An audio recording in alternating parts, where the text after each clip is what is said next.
Yeah, very. Today. Whenever you get the opportunity, hit me up with that live feed. Yeah. I'm going through the buttons. Fair enough. Stream. Hello. Champagne. Better text readability. Go live. Coffee. Coffee hot. Like, coffee hot is the best way for coffee to be, but coffee too hot makes you unpleasant again. There's like this really fine, perfect temperature of coffee where it's like, this is not hot enough. And down here is lukewarm, and that's gross. And then like way down here is iced, and then it's good again in a different way. But right here is nice and hot, and then above it is like, my tongue burns. It's gonna be one of those days, isn't it? How's it going, everybody? I'm a little hungover, loopy. I went to get all my stuff from the office last night, or yesterday, as like my last day in my current job. And on Fridays, you know, they have some drinks after work. So I'm like, cool, we'll say hi to everybody, we'll say bye to everybody. And it was also their first ever poker night. So there were too many drinks. Did you win anything? Hell no.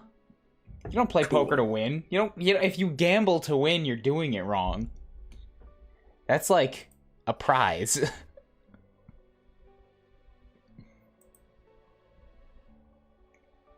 Ugh. I gotta get this in the right spot. There we go, that works. Yeah, I have a coffee hangover. I had too much coffee yesterday. I'm all dehydrated, which is where most of the headaches come from. Alright, let's start this. What's next? Who we friending today? We did that. We did right. So I was here. Oh man. Shit. The first three are all people I'm not at all interested in. The teal I'm a little bit curious about, but like actually both teals are that's a teal. It's like a teal whatever. And then a cerulean that basically did nothing, and then one of them fucking douchey blues. Yeah. The indigos.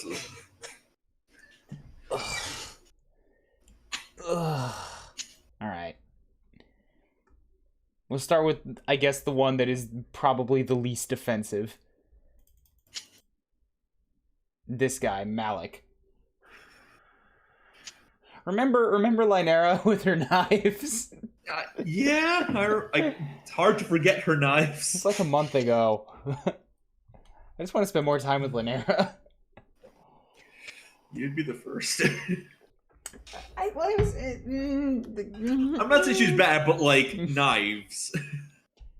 Yeah, but like she'll turn them on other people now. We just sort of wave her around in front, and then it's like waving around knives, but the knives are like being waved around even more, so it's like super knives. Tell me one of those days. Alright, maybe you're pushing your luck at this point. A reasonable person would just hit up one of their many, many new friends and find a place to crash. But the night is young, so to speak, and you have a good feeling about this particular desolate stretch of road. You're just wondering where you should hide out for the day when a long car pulls up next to you on the street. You hunch your shoulders and keep walking, hoping they're just here for the scenery. But you are literally the scenery here. So when the back door opens and two trolls lumber towards you, you can't say you're surprised. Alright, immediately you are a little surprised when they each grab hold of one of your arms and drag you into the car. Up until now, you have found trolls to be surprisingly chatty. You aren't expecting the assault and ask questions later approach. The car takes off before you have time to catch your breath. You will never catch that breath. It's blocks behind you now. It's loose! And here you are without your breath, face to face with the troll who's leaning back on his bench seat. Just straight chillin'. The dome light glints off his blue eyes, and what someone less hip than you might describe as way too many piercings. He has them in his ears, nose, and eyebrow. He even has a couple in his horn. His hair is shaven in a daring undercut, and his teeth are sharp. You know what? I've seen way more piercings. I've seen a dude drill. I used to work at a bar with, and one of the waitresses' boyfriend slash fiance at the time had this many piercings in one eyebrow alone, and then multiply that density across his entire face. Hey. So this is nothing. I have people that outdo this guy on their Facebook profiles. Hey yourself, asshole. Oh, some of your newfound self-confidence just bubbled out of you like spit up from an infant. This is gonna go bad fast. But instead of immediately murdering you, he looks you up and down, checking you out in all your ragged glory. He smiles, slow and lazy. It does things to your guts. Friendship things. Ew. His smile stretches wider, going slightly lopsided from his piercing. He looks like he likes what he sees, even if what he sees is you being a rude bitch. Fair. Fair. Are you dying? Are you okay? To be determined. I'm fine. IDKY, but put him in a Luigi hat and we have a Hiveswap Ryan. Yes, kind of. It's because of the hair. I really like that hair. I've been trying to do variations of it for myself for like 2 years. I did just get my boys drag you off the street. I get how that is a little not chill. Sorry about all that. I'm Malik. Malik doesn't look too sorry, but you're distracted by one of his boys, who is looking at you through a familiar pair of eyes hidden behind a fall of dark bangs.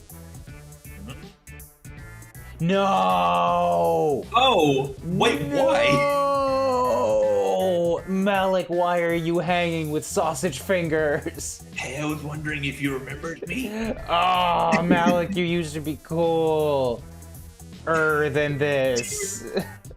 Babu demon. Remember, you doubt you'll ever forget, even with extensive therapy. Aww. Yeah, sorry about the cloak laser bullshit. Just couldn't let anyone else get their fronds on you first. You know. He was looking for you? Like, specifically? For sure, dude. I've been following you. Oh, that's a good alarm right there. You feel like you would have noticed someone like him. He doesn't exactly blend in. Malik holds up his palm husk with the Chitter app open. You recognize your own profile. Your follower count has gone up significantly since the last time you checked. Right. So everyone is going on about this dude Chitter account, alien invasion of one. Figured it's a publicity stunt or some imperial propaganda. Uninteresting, not worth my time. But then I start thinking, what if it's not? If this genuinely is an invasion, how the hell have they survived this long?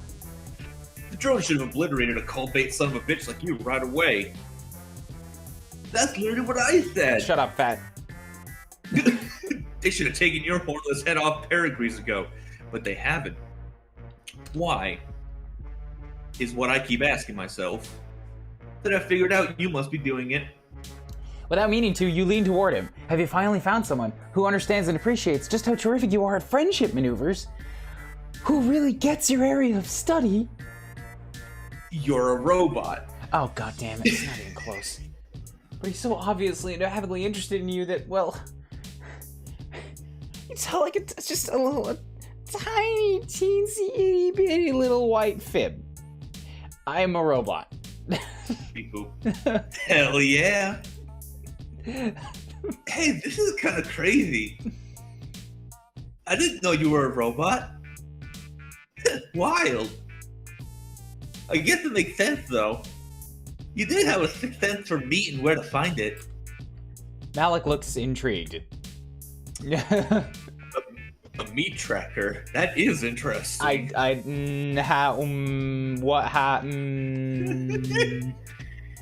But your meat. Sometimes you gotta hunt down that meat. Does this give me the excuse to start referring to everybody as meat bags? I don't know. You tell me, meat bag. Sure. You hope he doesn't try to test that functionality. You doubt you have another meat miracle in you. I'm not awake enough yet for talking of meat miracles. All he does is keep giving you piercing looks in between texting furiously. Then he snaps a photo of you. Oh no, he's not gonna post that on Chitter. Hashtag robot. You can't be a hashtag. Everyone will know you're lying and blow your cover. Not to mention your mentions. Don't worry about that. Social media gives me hives. I have a Gorgle alert set for certain combinations of words. After Zebra's place, you're kind of expecting another lavish palace, but when you get out of the car, you see that Malik isn't Indigo, he's Cerulean. Like Elward and Ramel and that one girl who kept boys in cages. Also, you're starting to think people's hives have more to do with taste than caste. Amnesia had a homely little art studio, and Tagora had all those vases and shit. Before he leads you inside the apartment building, Malik turns to Demon, Meatbag, and the other low blood, and starts messing around on his palm husk again. Nice job, guys. I'm rerouting a Cynthian drone shipment as we speak. Trey, if I'm sending you those DVDs you wanted, they'll be at your hive when you arrive. The bronze blood ruffian bows to Malik. He looks a little uncomfortable and pats him awkwardly on the arm. Pat. And Diamond, Go ahead. Diamond, I'll send your shit to that shrub you live in. Thanks, man. You know my offer still stands. I got a couple extra coops if you get sick of living rough. Demon shrugs. Thanks, but I can't be tied down. Nice to see you again. I'm fucking impressed at how Time Thief can understand equals means is. This is not our first foray into troll typing technicalities. Also, I'm a computer science major. We've spent a lot of time deciphering and reading through worse quirks than this. Like, yeah, much worse quirks than this. Hiveswap is toned down from the original source material. Not wrong. Demon baby hot dog guy. IDKY put him in a Luigi hat. Somebody saying for months. Yeah, we've been at this for a while. You and Malik are also cool. You and Malik ride the elevator all the way to the top. Well, you know what could make you cooler though is if you inject a little SBAH directly into your veins. You gotta find that. You gotta consume SBAH. Sweep our own hella, Jeff. Come on, man. Oh, well, that's SBAHJ. Yeah, but I was abbreviating it. You know, like the cool kids do. That's not how abbreviations work. That's how it works now. Skip on to the... I'm making it a thing. I am.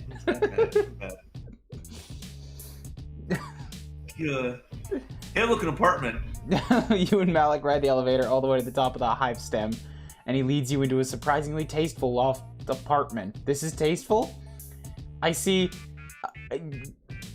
scary stacks of dishes and messes, and like the other side of the apartment is being taken over by organ plants. And there's an amogus hanging over the sink. Fuck off. Come on, my shit's upstairs. I'm just gonna...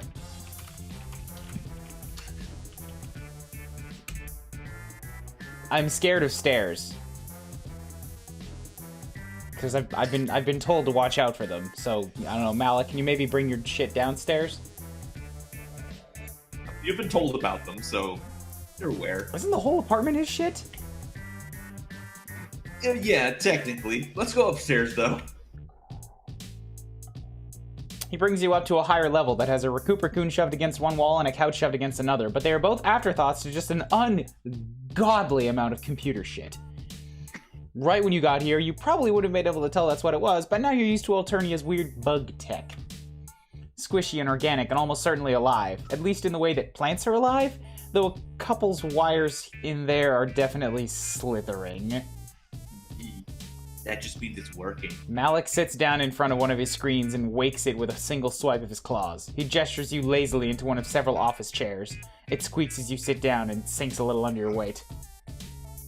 He proceeds to ignore you as he slides a little pair of thin frame glasses onto his nose, typing a list of commands into a text box. Then he pushes himself across to another screen with an alert flashing in one corner. You know this is all adding up to, and this is not just too much text for the screen. He's an IT guy. No, I prefer to be called... Oh, shit. Eh? I have this joke I do where someone calls me a hacker and I say I prefer the term information specialist. But now that's ruined. Oh shit, hacker was totally your next guest. You can do it again. Nah, moment's gone. No worries. So he's a hacker. That's pretty cool and subversive.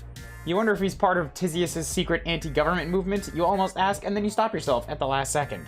Whatever Tisius's anarchist leanings are, you aren't going to blab them to this rando cerulean. As much as you love to meet new friends, you really aren't about to throw one under the scuttle buggy for no reason. Yeah, not a lot of blues get down on this sort of thing. Gold bloods are better with tech.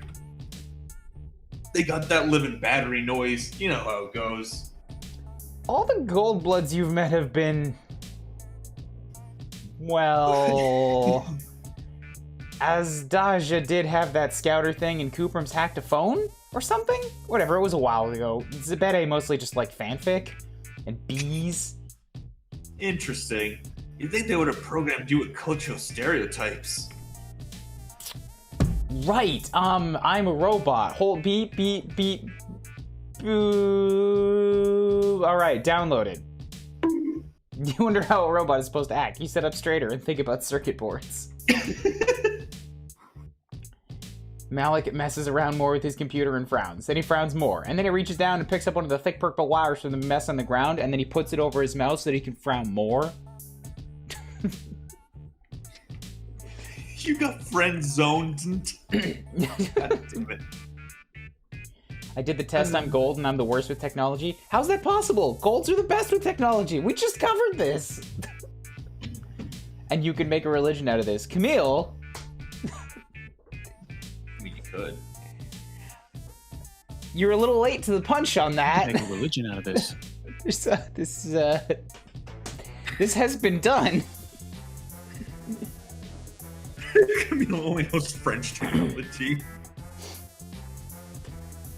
Alright, Camille, I think what we just need to do is we need to sit you down in front of the archives, and we'll come back to you in 2 weeks. When you finish chapter 2.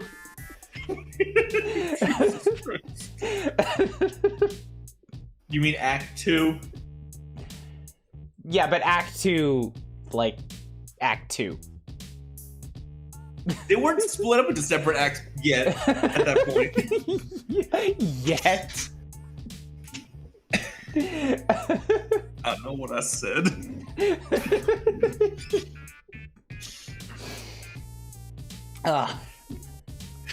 He pauses. Apparently he isn't sure where to stick it.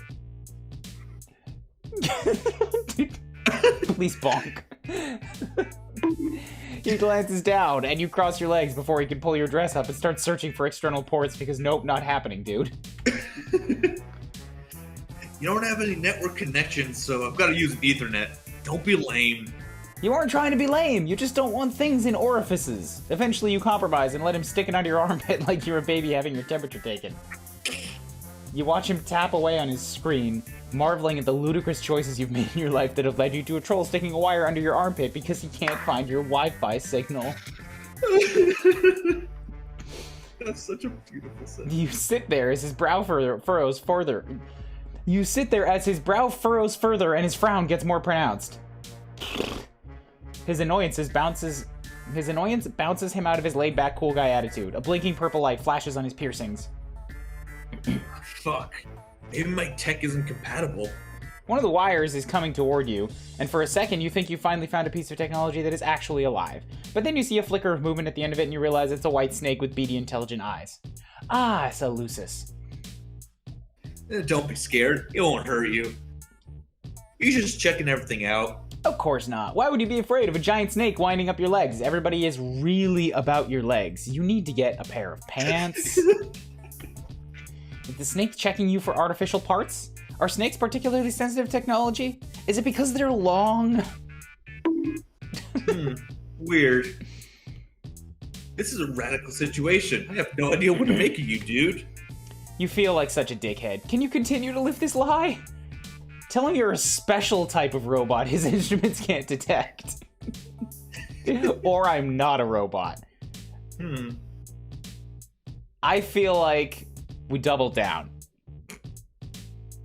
How do we not have pants? Nobody gave us pants. Yeah, we at a certain point, whatever clothes we may or may not have had or like burned, stripped away, whatever it is, now running around. Oh wait, no, okay. We had a glamorous bathrobe for a while, but then that got all sweat stained and blood stained, and then we ditched it for a dress. I don't remember where we got the dress, but we're definitely in a dress. We hung out with Chixie in a dress. Yeah. If I ever join this, I'm gonna be so fucking lost. You can join me in MTT. You're here. You're learning. Cause what? It's like the Lost Woods, but there is no correct path. You're here forever. Don't worry, the real thing eases you into it painfully slowly. You won't even know you're in it until you just step back one day and you're like, I can read quirks.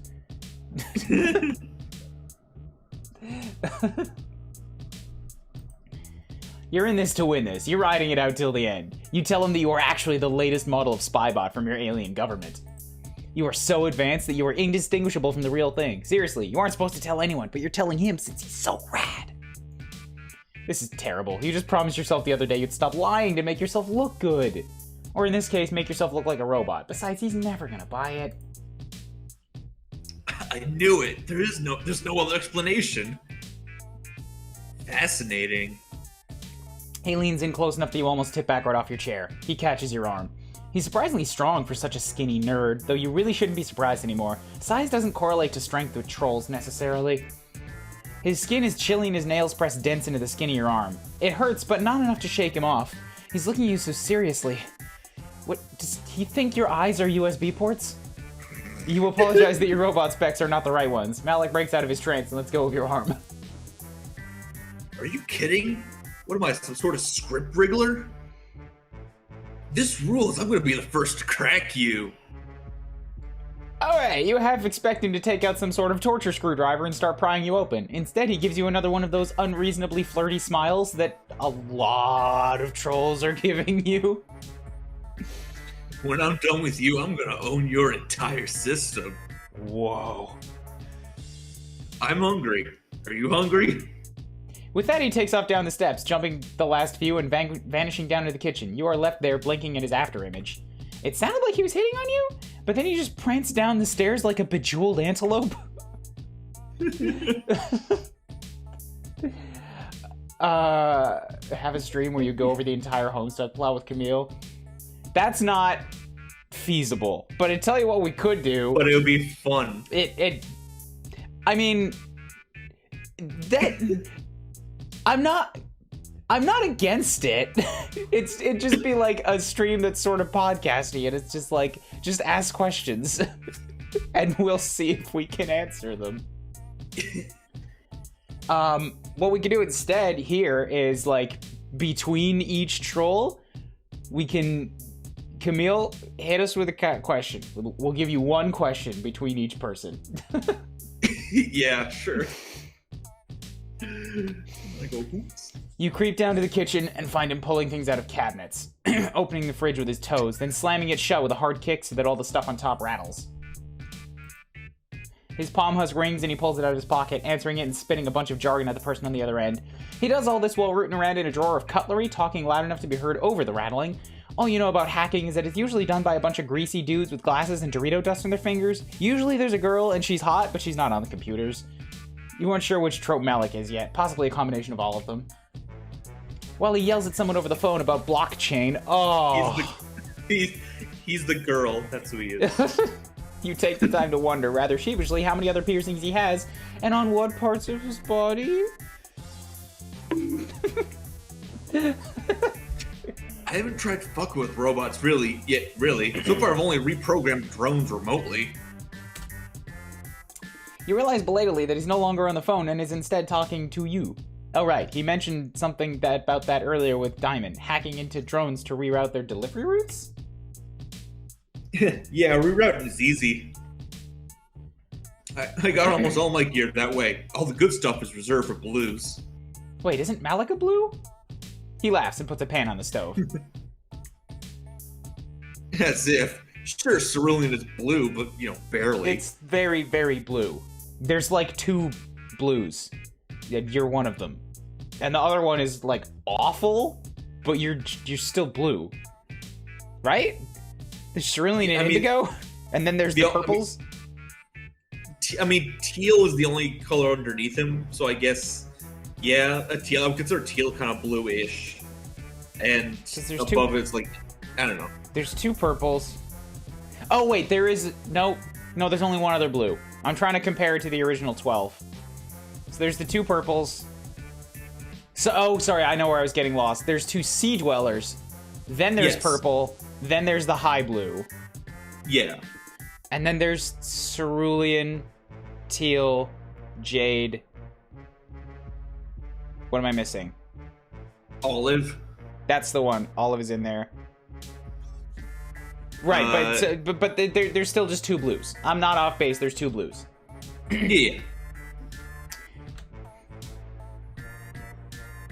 So he would be the equivalent of like Vriska, I think. Yeah. Or yeah, absolutely the best character in all of Homestuck. Yeah. As opposed to the other blue, who's the worst character. She's not the worst. She's just not Vriska. I was talking about Equius. Oh yeah, that guy. Yeah, that guy. Yeah.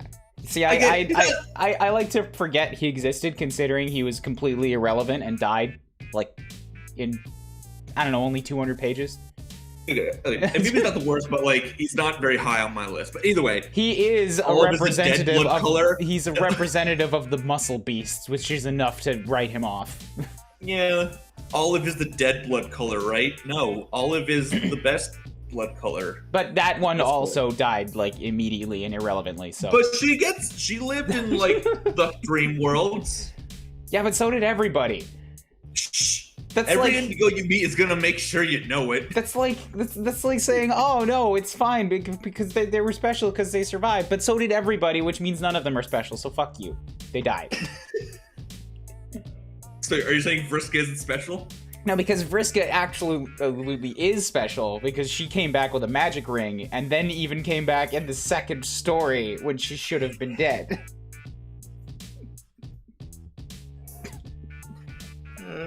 And is the only one who managed to kill the clown.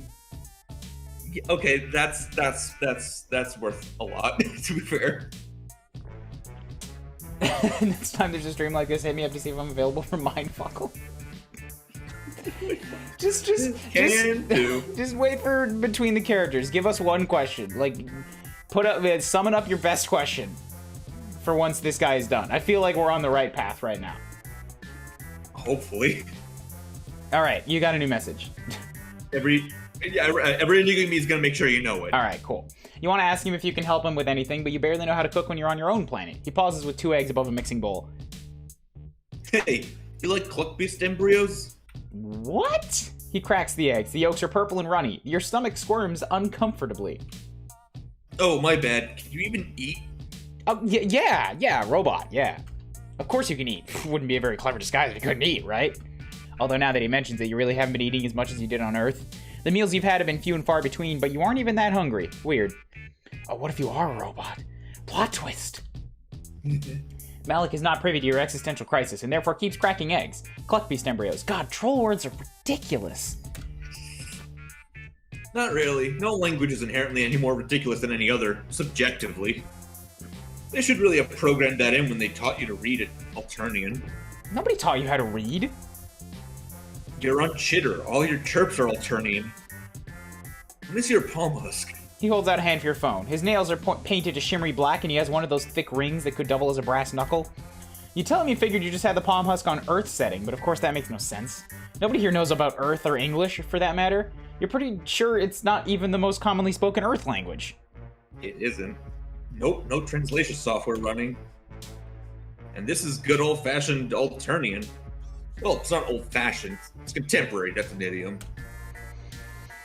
See, if you weren't a robot, this would be really weird. Well, it is already kind of weird that you're a robot. Well, your Alternian is perfect. You want to tell him that your Alternian is in no way perfect. You have literally no idea what's going on. But then a cool new art sprite showed up. Before you can get your words out, a terrific crash comes from somewhere above you. Malik drops your palm husk into the bowl of cluck beast embryos. Dang. Yum. Fuck!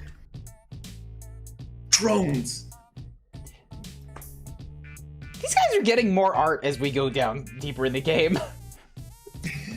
Shit, you don't need this right now. You, a fake robot, have no chance against a real robot made out of metal with lasers. Even worse, Malik rounds on you, lips drawn back from his teeth. You! This is your fucking fault! They must have tracked you here! You pulled me here! No other way they could find this place!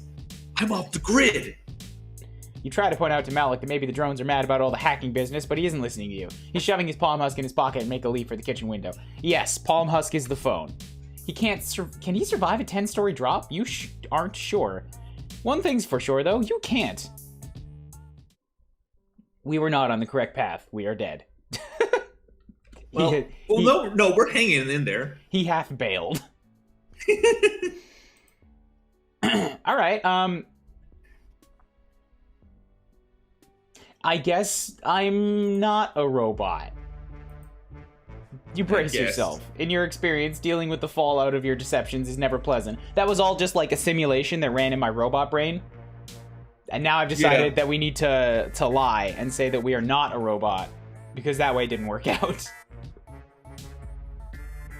You expect be out the timeline. You expect him to throw you out or at least get a snake to the face.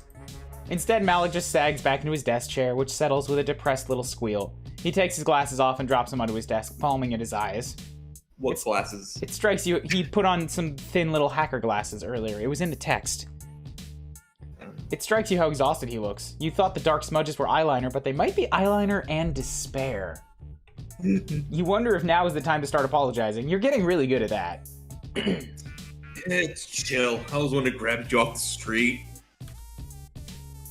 You were probably scared of what I'd do to you if you weren't what I'd hoped you were. More likely you were worried about the friend opportunity that would swirl down the drain, but yeah, okay, you were also a little scared. You still are. It's a total body-encompassing ambient fear that is always buzzing in the background of everything you do on Alternia, so subliminal that sometimes you wonder if it's the total opposite, the total complete absence of fear. That is deep, man.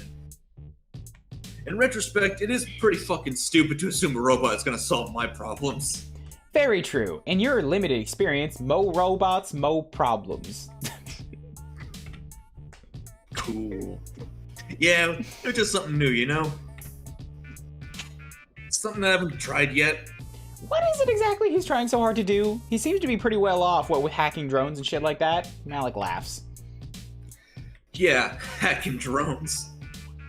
That's all just bullshit. His Lucis curls around his ankle affectionately. He gives him a little nudge. His palm husk rings and he pulls it out of his pocket and just looks at it for a couple seconds. I can't deal with this right now. Come on. What, is this more teenage angst drama? He heads down to the lower floor, waiting at the bottom of the steps to see if you're following. You are, albeit nervously. I want the GIF.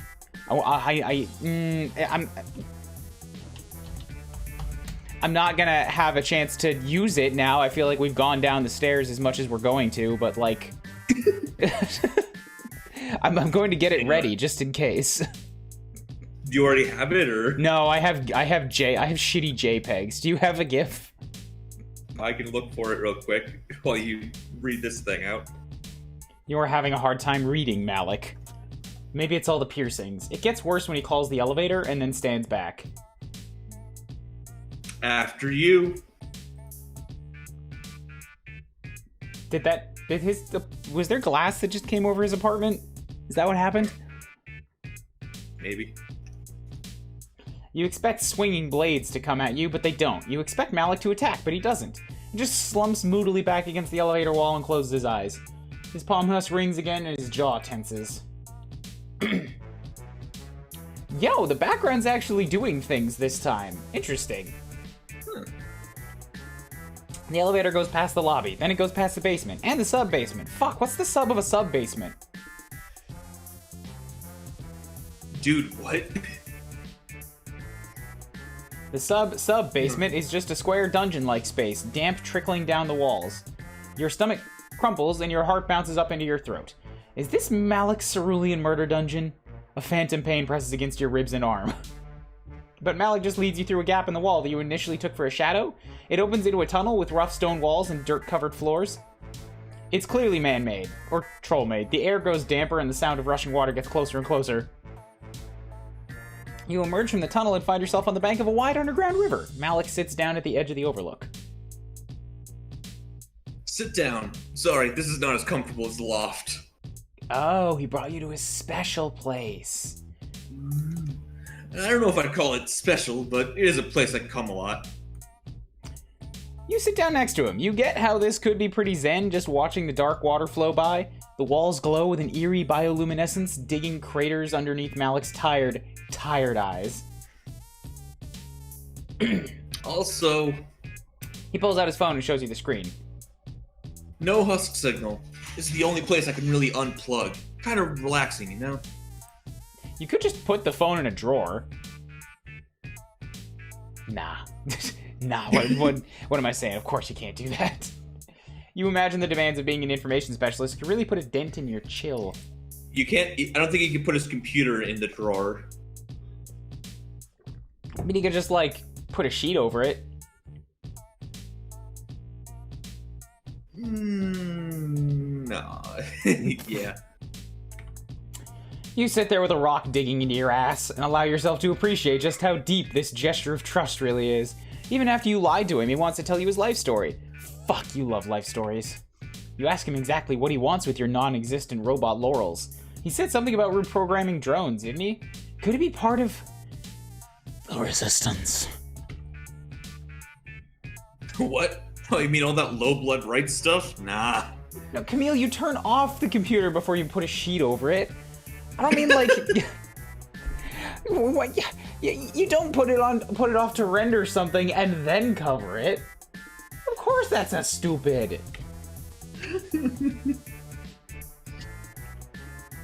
What is even the point? That's a great way to get called. But he held Demon and the other little guy. Yeah, but they're cool. And I was paying them for services rendered.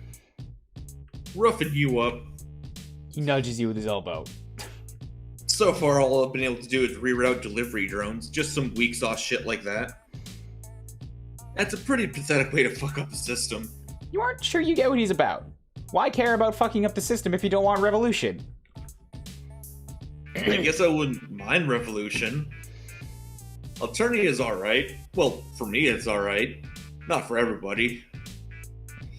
I'm not so fucking myopic to think I don't have it better than a lot of trolls, and I'm not one of those bulge biters who wank off about the sanctity of the blood, how low bloods deserve what they get. They don't. It blows.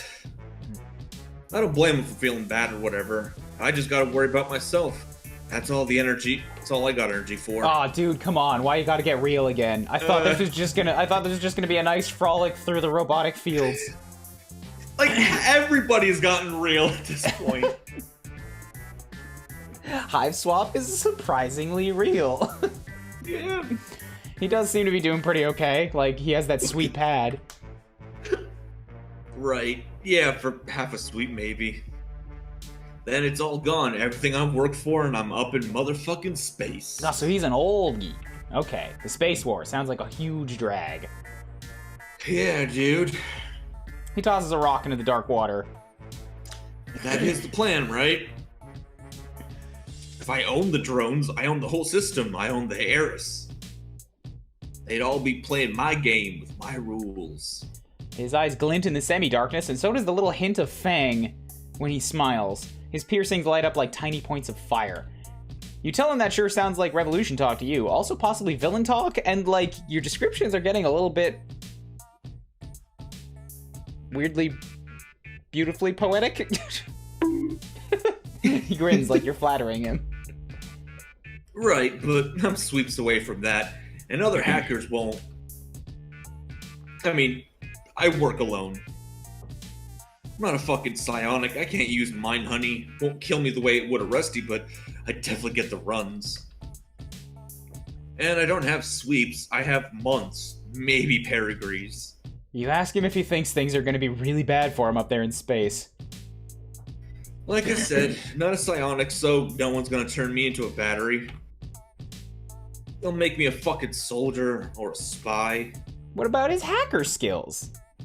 Oh yeah, check out all my illegal activities. Please give me a good assignment. But, like, you've proven you can get by securities and stuff. Hell no. That's legitimately a good way to get, like, jobs in the real world. But then again, this is not the real world. This is the fucked up troll world. He couldn't really put that on his resume. Yeah, like, yeah, I feel like the heiress or whatever would, like, immediately, like, see what he did and be like, nah, fuck you. Slice? Basically. If I was a high blood, I could get away with it probably. Or they might think it was cute if I was a low blood. But mid-caste is like, no way. Fuck, there's gotta be something. Oh shit, I got coffee on my glasses.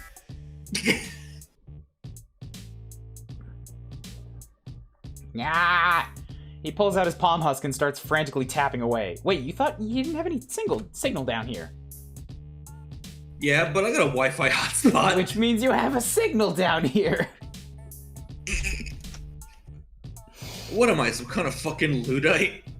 He gestures to one of his earrings. You aren't sure if he means his jewelry is the Wi-Fi hotspot or if that's troll gesture for you are an idiot. Hey, buddy, you said you were gonna unplug. That's important to your mental health, isn't it? Getting off the internet once in a while? You can't really speak for yourself since you've only really very recently become an internet celeb. But he waves you away. You make a grab for his palm husk. You aren't honestly sure why? Maybe you're trying to be flirty or playful or some shit because everybody knows there's nothing more flirty and playful than stealing people's stuff. Bitches love that.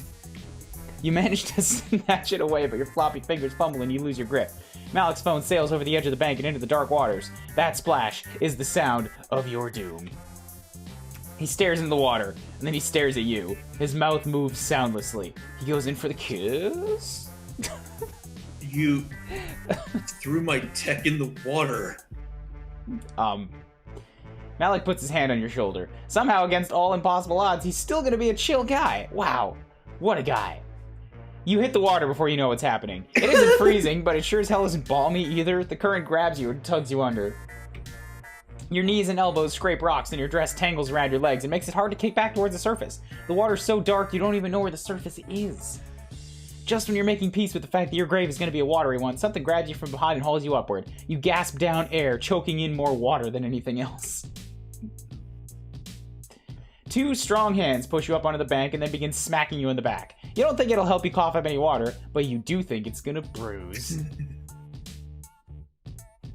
My bad, dude. That was reflex. And now he's shirtless. And we'd see another piercing. You threw my shit in the water, so I threw yours. I'm speaking of... This is an objective fact. He is shirtless. There's another piercing. Why are you bonking me? I didn't say I was bonking you. Are you okay?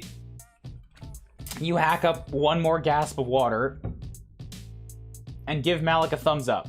He's as wet as you are, hair slicked back off his forehead. It makes his eyes look huge and impossibly blue. He jumped in to save your clumsy ass after just throwing your clumsy ass in.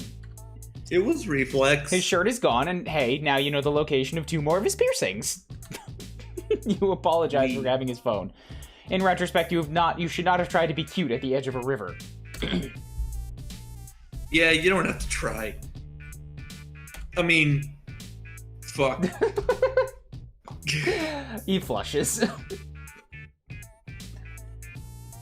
Okay, hold up. So apparently this guy is me, if I were a Hiveswap character, and now he's hot. Yeah, he's you. Don't make me flush. Right now, you just look like a drowned squeak beast. Sorry I fucked up your rumpus robe. I'll lend you something. Cool, you're kind of over this dress anyway. Hey. Malik twists his claws together. You aren't gonna tell people what I said earlier. I'm not afraid to go off planet. I just, This time you do know. You tell him his secret is safe with him, and if you find any actual robots in your travels, you'll send them his way. Thanks. Here. He helps you to your feet. Damn, it's cold down here. I'll get you something when we get back upstairs. As long as you don't mind wearing my sign. You can't think of anything you'd like more, honestly. Oh. What the fuck are those things on his sides?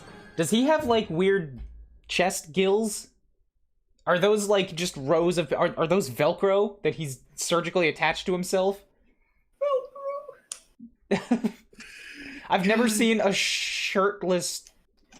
Like, a canon shirtless troll before. I'm not gonna say I've never seen them shirtless. Rule 34 exists. I could look it up, but I also don't know if I want to. Yeah, you're not gonna find any answers on that either. These guys aren't sea dwellers, though. Why the fuck would they have gills? Mm-hmm. But hey, you got a hoodie. I want to know. Tattoos? Maybe? But they're not anything. They're just symmetrical. Okay, question.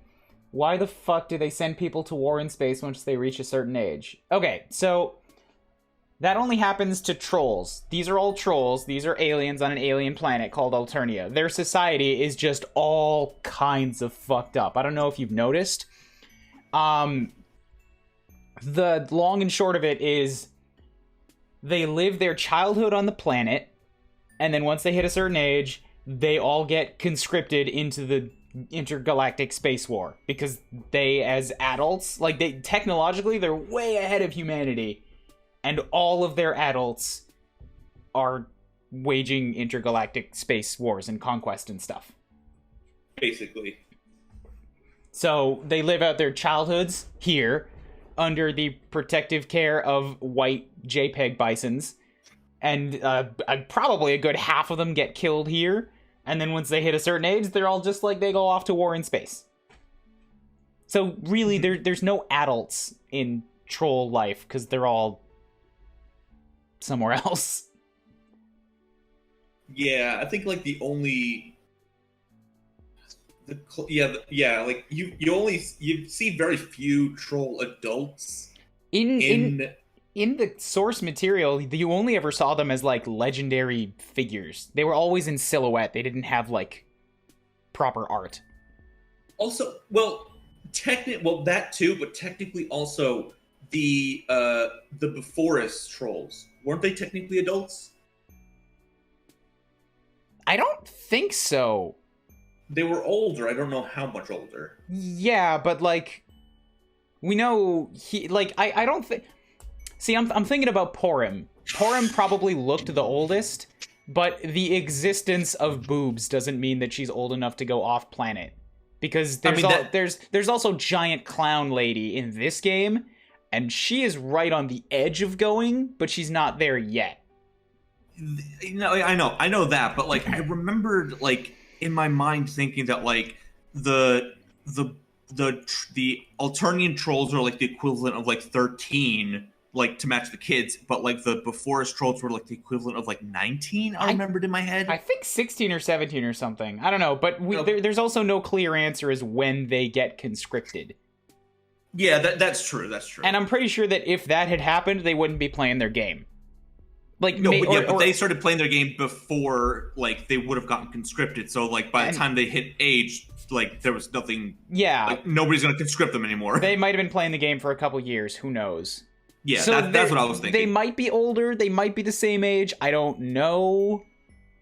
But... No, they're definitely older, because, I don't think I would call them adults. We've never actually seen a full, proper adult troll that isn't just the Condess. Yeah, I think the Condess is definitely the one I can think of, but I was also... But she's, like, the super evil space emperor. When she shows she up, is, it's like, bad the news. exception. Yeah. Yeah. So all of them are kids, teenagers? Basically, yes. And war is not a 9-to-5 job. War is... Everybody that's not the Condesce is basically there as slave labor. Some of them like it more than others, but like, and when you're off in the war, that's just your life. Yeah. Shit's fucked. It's very fucked. Let's go get fucked some more. With the next volume. Alright, Malik was actually surprisingly fun. I like that guy. Yeah. I'm not gonna like either of these. Of no you nothings. Never know. No nothings. I mean, you're and probably no right, but all right. Whoever calls out either one of these first, I'll go do that. I don't care. I want to get to the next one when we got Pink Coat Lady again. Yeah. Wait, pink coat? Oh, the trench coat, you mean? No, I mean the pink coat. Oh, paint. I heard paint. I heard paint. I was thinking because it's when you become an adult and you can't have fun, and I'm dumb. Not Troll's weird. Trolls just wanna have fun. Alright, Calvin wants Smug Child. Let's go. God, you have a headache. Oh, it's me. Is it dehydration? Only if you're thirsty for companionship. Are you hurt? Only your heart, and it aches for more pals. Is it withdrawal? Only from your addiction to new buddies. Really, there's only one cure for what ails you. Friendship. You wonder whose sweet medicine you'll be imbibing this time? They're both awful. I hate them. I hate them. Hate. I'm kind of excited for Gremlin Child. So, here you are, in jail. We missed a step somewhere. You always knew you would end up here eventually, but you were expecting human jail, not this. It all happened so fast. You were waltzing down another Alternian street in search of friends when you heard the telltale sound of machinery behind you, and before you could escape, some giant metal drone with a with a rocket ass, scooped you up and flew away with you.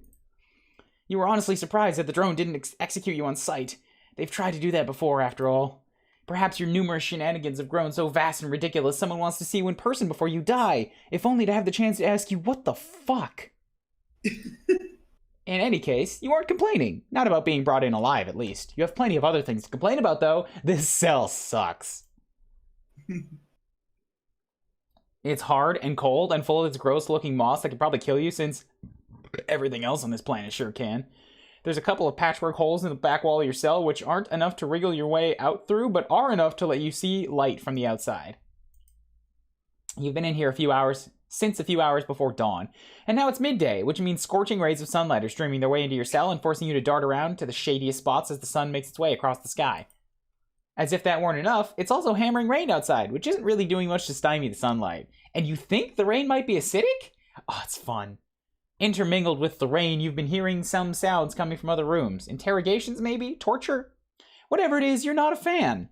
And would somebody please fix the leak in the roof? If you have to listen to one more drop of water exploding onto the ground like a nuclear fucking bomb, your shit is going to take an extended sabbatical from the handle. To conclude, it's not great. You'd like out. Right now, preferably. Now? Oh, god damn it, you were hoping that someone would conveniently appear in time with your internal monologue, but no such luck. Okay, I thought that was timed up with the... Okay, whew, there she is. Your new savior is small. Probably the smallest troll you've met so far, with the possible exception of Amnesia, and she looks about as young as Amnesia as well, and you hate her face. Oh, you hate her face. She's got wild pigtails sprouting from her head and a twitchy look in her eye like she's gonna start sprinting the second she hears a sound. She opens your cell door with a creak and gestures down the hallway with a quick jerk of her head. I don't know, I feel like I should invite Camille to do this. Yeah, I feel like she would be very good to voice this character. Do you want to be a tooting gremlin?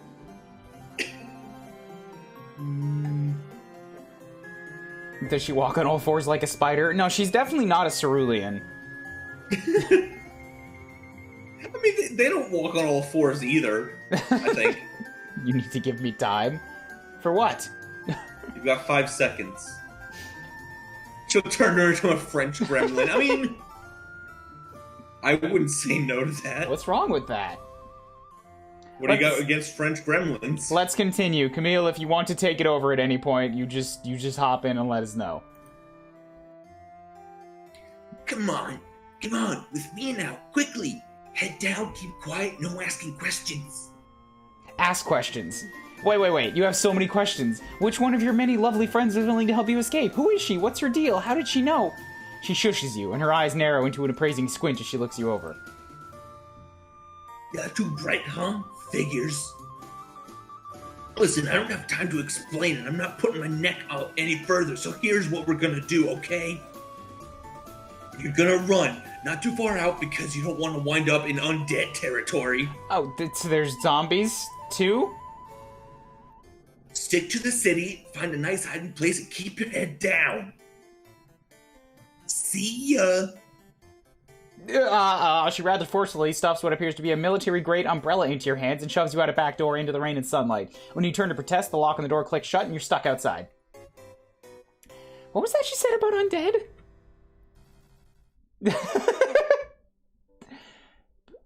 Military grade. It's metallic. It's got bolts on it. Damn.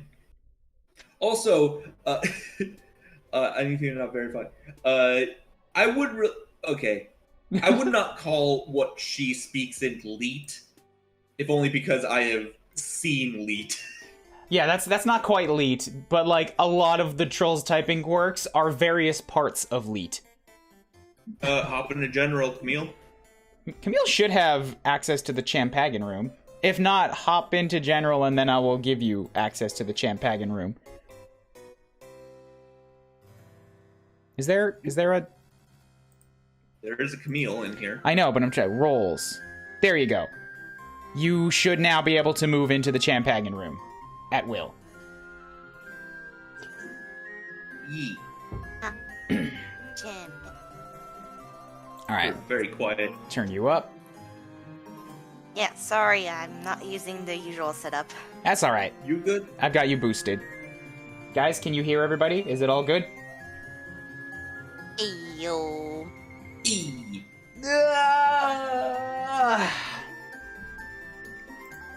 Okay.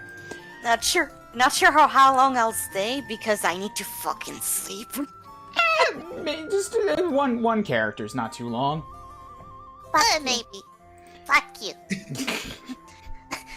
Yeah, that's just gonna... Alright, follow her.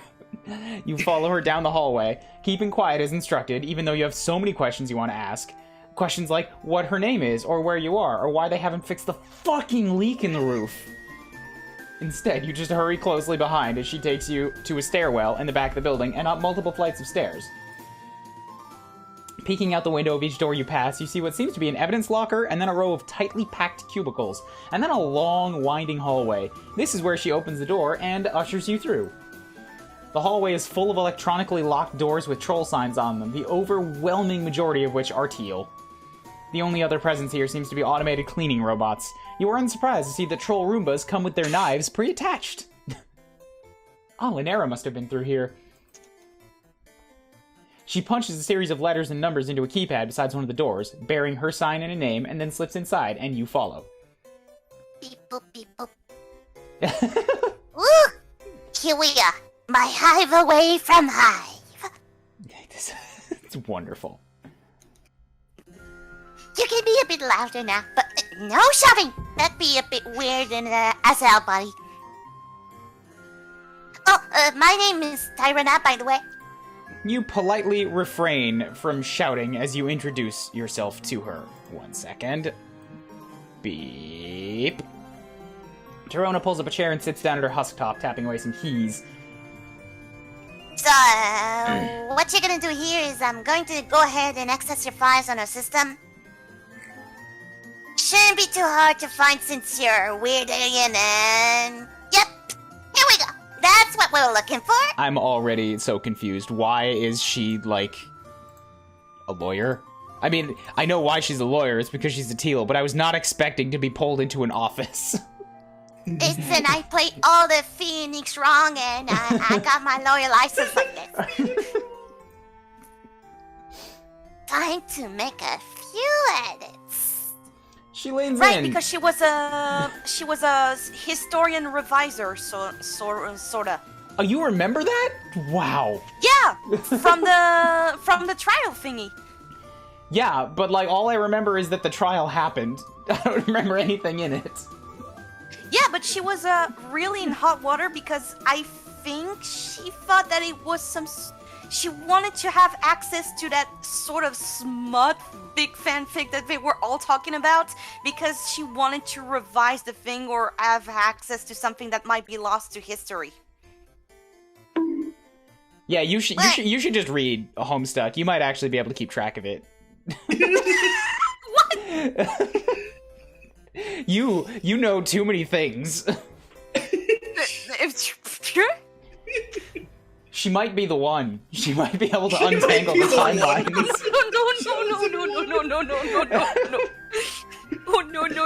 No. She leans in, fingers flying quickly over the keys. She's absurdly fast on a keyboard, her eyes darting back and forth across the screen. Now, normally I wouldn't put anything this risky. Certainly wouldn't be helping out a criminal, but I have on a good source that you're not the kind of person that we should be letting rot in a cell. Or worse. Right now, you're in our system on a lot of weird and serious offenses. But you and I, we know the only thing you're really getting off is trying to keep your head and shoulders attached, yeah? Just gonna click here, delete a few things, and there we go. Huh. Just like that. You thank her profusely and even begin to consider groveling at her feet, but she cuts you off. Listen, I'm just doing the grunt work for you. Wasn't really my decision to spring you. Let's just say you and I have a mutual friend. Wink, wink, nudge, nudge. Am I gonna get to be friends with the actual like the pink that we haven't met yet in Hiveswap? Oh, if you have another female voice you need to do, I can go fucking join in. Go ahead. I run errands for him sometimes in exchange for information, and I just happen to be pulling an all day or dayer over here anyway, so I was in the right place at the right time. This mutual friend of yours sounds like a dead ringer for Malik. Knowing us really in high places is already paying some great dividends. It beats our data, at least. All you got from her was some really weird DMs on Chair from her stream followers. That would be the spider torture lady. Anyway, speaking of being in the right place, what is this place? This place is... Ba-ba-da-da.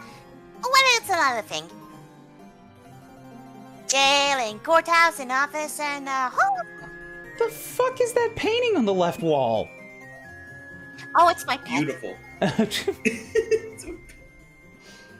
Basically, if you're teal looking to learn on how to do teal things, this is where you go on a hands-on internship.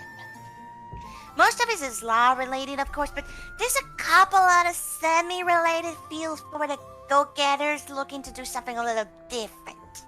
Like... That's his honorable tyranny? Is he supposed to be a bug of some sort? Yep.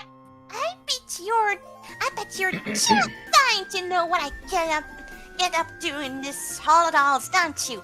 It's a bit hard to read sometimes. Surely a You'll Brian... get used to it. Surely a brilliant man like Miss Kazund is doing something real important work here, is what I bet you're thinking. And you're absolutely correct, my friend. Feast your grand bobs on peace. I am so just confused. A few clicks of the wriggly, bulbous mouse in her husktop loads up several images. You glance at the screen, and the recognition center in your brain goes haywire with dopamine. Alien culture or not, you know memes when you see them. God, you missed memes. Ooh, look at this meme I just found. Check it out, check it out. They're a little corny, but I know Teresa's gonna love them. She's a real sucker for this kind of thing. Dude, fucking God with her hands on them. One of them is an image macro featuring Trizza doing her makeup with the caption, "Trizza's so hot, rebels are so not." She's making propaganda memes. Nothing good like a girl up. Another seems to feature troll brains, at least you hope those are brains, of various sizes and hemicolors. Being a rebel is the small maroon brain, sympathizing with rebels is the medium-sized olive brain, and worshipping Trizza is the giant purple brain. But the olive brain is dead. Not all olives are dead, just the most recognizable and beloved one. Okay. These on sale be going up on the web soon, but for now I've got plenty of the memes circulating. See, I made a bunch of fake shitters accounts and got some techie trolls to automate them for me. He was hyped out the excitement enough to do some work on Teresa's behalf, I tell you. Some of these accounts just pretend to be regular trolls, and others are like best jokes, slightly big, funny, relatable laugh humor, you know. I am not going to ask for clarification. They're racking up the follows as we speak. And the point of them is to put these Trizza memes out there? What? So basically we're at a political party HQ, right?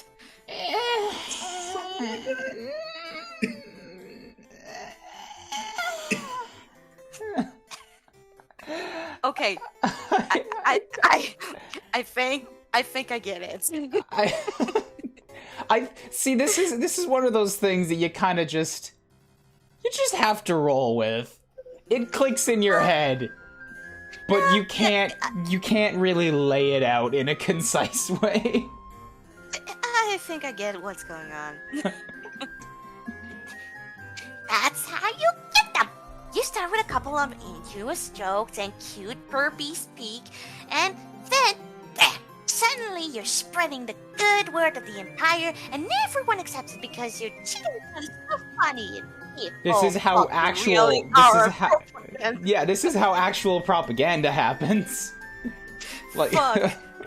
Fuck, we're actually like a Twitter account that just spreads messages like, hey, you know that political party? Let's vote for it. Oh, also, want to see that cute pic of a dog? Haha, funny. Vote for that party. I call it meme-agenda. It's gonna be the next big thing, I tell you. it does seem like a pretty clever way of spreading propaganda. Really effective on today's modern youth. It also deeply unnerves you, but you leave that part out. There's just something wrong about memes being used for evil. Thank God nobody would do that, right?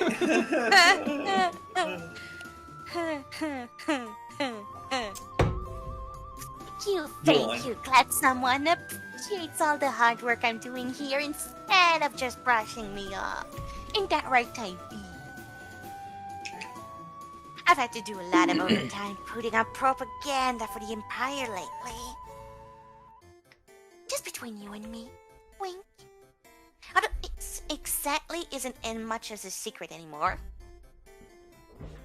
There's talk of a rebellion brewing like a real actual big scale one instead of just a bunch of high bloods getting paranoid because the begrudgy look at them funny.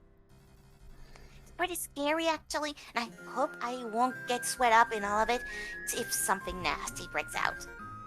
Yeah, that's the vibe you've been getting. You're about to ask for more info about this rebellion when she cuts you off and keeps rambling on. Seems like she's got a lot to say. You get the impression that nobody else here listens to her, possibly because she's still so young, but saving you from a jail cell is a good way to get you to pay attention. But here's the thing, despite being a whole lot of potential trouble. It's also a great opportunity to show the Empire just how invaluable my skill set will be for them. See, I've got it all planned out. I wish I had more coffee. I'm gonna need it. First, I need to provide Teresa how useful and clever I am, and how helpful I can be for our regime. Then, when Teresa comes out of age, she'll be dethroned, the current empress, and take her place. Most trolls just love Teresa, and those who don't are gonna get themselves killed real quick. So, I'm sure she'll have plenty of support when the time comes for the dues. Yes, for dues. Once she's in full power, I'll snag myself a nice position as her propaganda minister, and if I'm really lucky, I can wheedle my way into being assistant to His Honorable Tyranny. His Honorable Tyranny? You don't think you've heard of that guy before. You assume he's a particularly high-ranking troll in the legislative process? Oh, no. He's just a fuck-off huge monster who passes judgment on criminals by beating them. Or eating anyone who bugs him, really. There we go. Alright, that's all I needed. Confirmed. Well timed fuck me. with X Station Cube. Thank you for finding the panel that confirms it. I'm not gonna go look it up. I believe you, and now there's this. So that's probably what the bug is. I need some fucking water with that. He presides over particularly noteworthy trials, especially at the extreme court. Is that the fucking clown? No, it's the guy on the left. It's the big monster.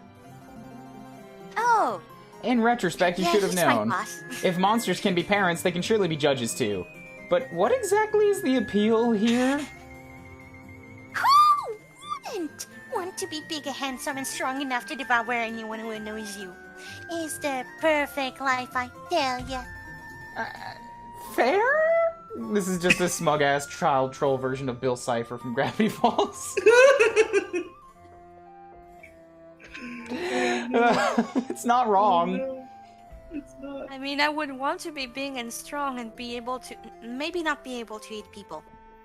But like would if be you bad. if you could, I'm not saying you would, but options are good, right? Yeah, intimidation is a good incentive. I tell You you. wouldn't turn down the opportunity to eat your foes. I wouldn't. As it stands, since I can't be him, I can at least be his best buddy and most perfect happy little helper.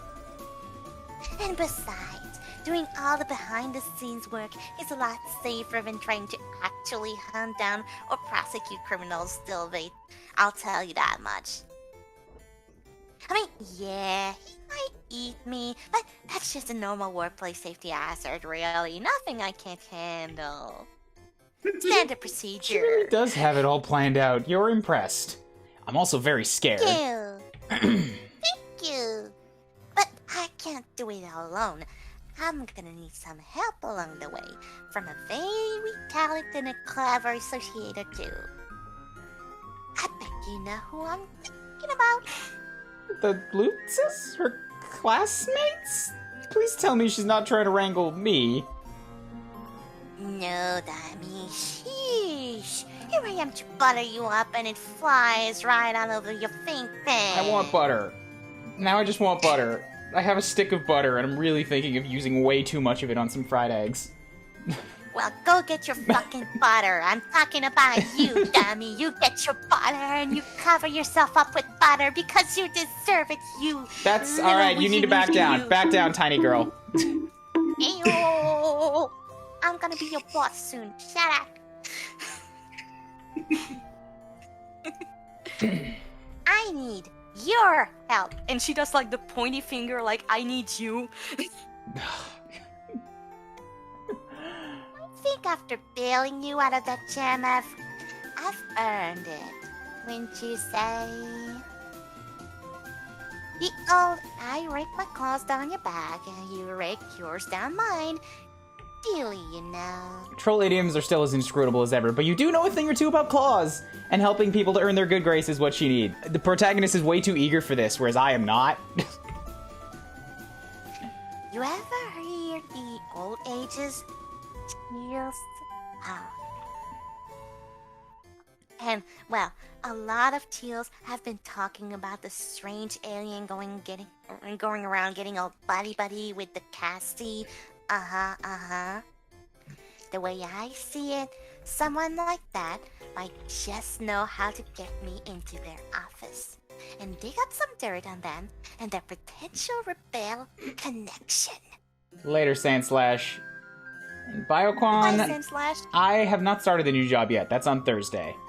I've got a lot of games to go through in my off time and just relax. Like this. Yeet. I'm recruiting more people to the cult. Hello, I am the new recruit. I keep saying they should start shelling out for the green and tech, but nobody ever listens to me.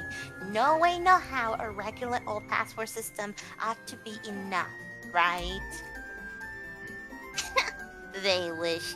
Yeah, they really wish those lockers were as secure as they think they are. This is gotta be like a 6-year-old who already has, to catch you up to speed, plans to do, well, she's making propaganda memes for one, and plans to be the, eventually, dream job is to be the assistant for that giant, scary bug man in the painting on the left, who is the Supreme Court judge of this entire society.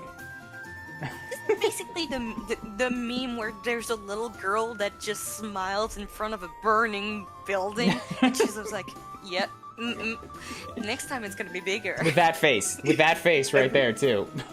Everybody needs dreams. You can figure out the codes, no problem, I'm sure. Hey, pal, how's about you help me help the Empire and root out that rebel scum?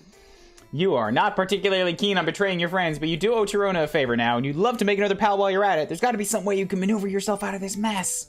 You tell her, sure, you'll offer some help. If you're gonna hit up someone's office, it should be... Oh, boy. Now I have to decide. Boy. Whomst are you gonna betray? I don't remember all of them.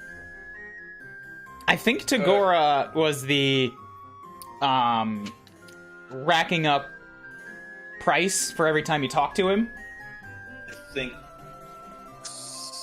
And I think... Oh, Tagoro was the Ben Shapiro guy, right? No. Wait, oh shit, I forgot about it. He's one of these. Right? Okay, one of the Ben Shapiros.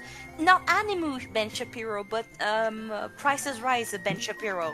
Take a shit while the whole thing was going on, Ben Shapiro.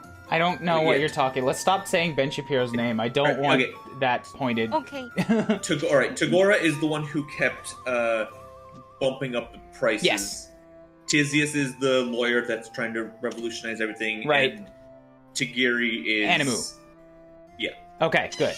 I was wondering if one of these was the pink one that we haven't met yet. She comes next. Alright, well, 2 of these guys are awful.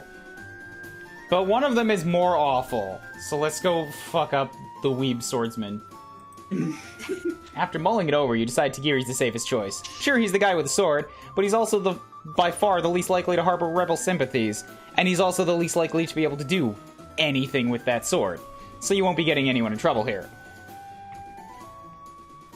Yeah, Tagiri. Now, that's an interesting choice, I tell you what. Tagiri's not me. No, the last guy, the hacker man was me, except I'm not a hacker. But everything else was me.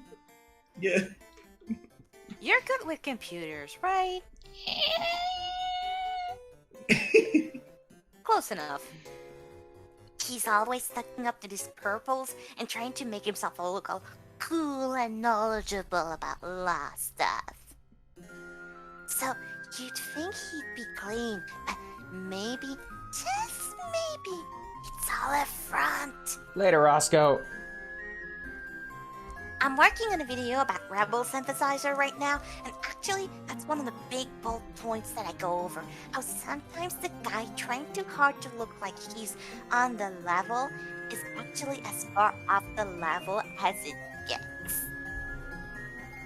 So yeah, let's see what this guy's having. Why don't we?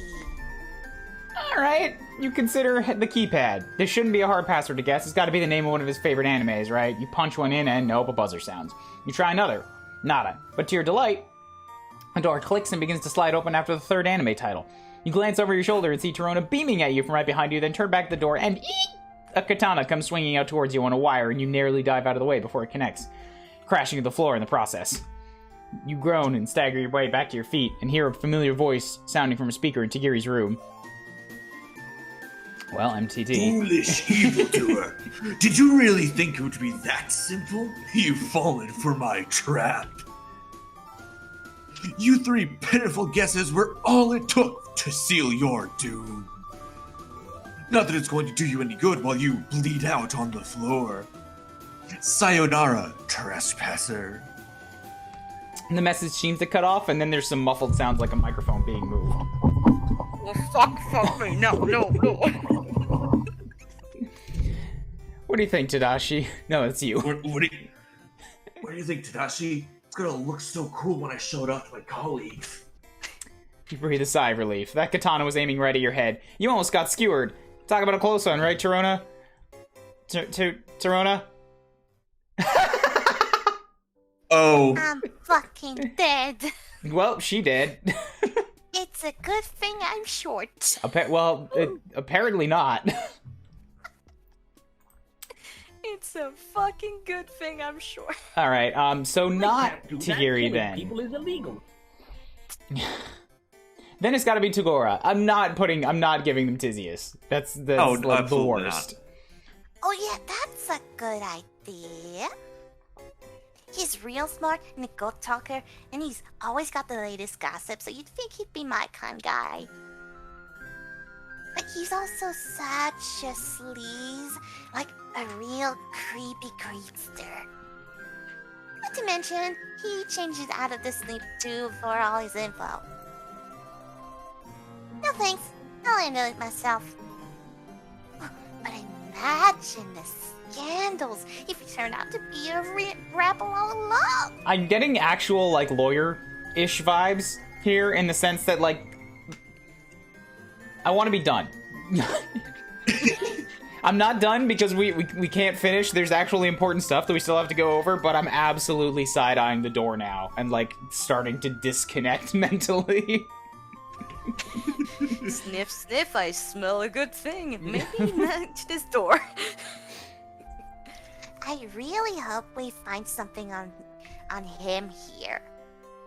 After some lead hacking, that is, punching his wriggling day into the keypad, the door to his office clicks open. The two of you slip inside and you glance around. You are immediately reminded of his hive. Almost eerily, in fact. Did he just order copies of all the same minimalist aesthetic furniture and have them sent to his office? You don't... That's impressive. You know, I'm not so sure that this is regulation.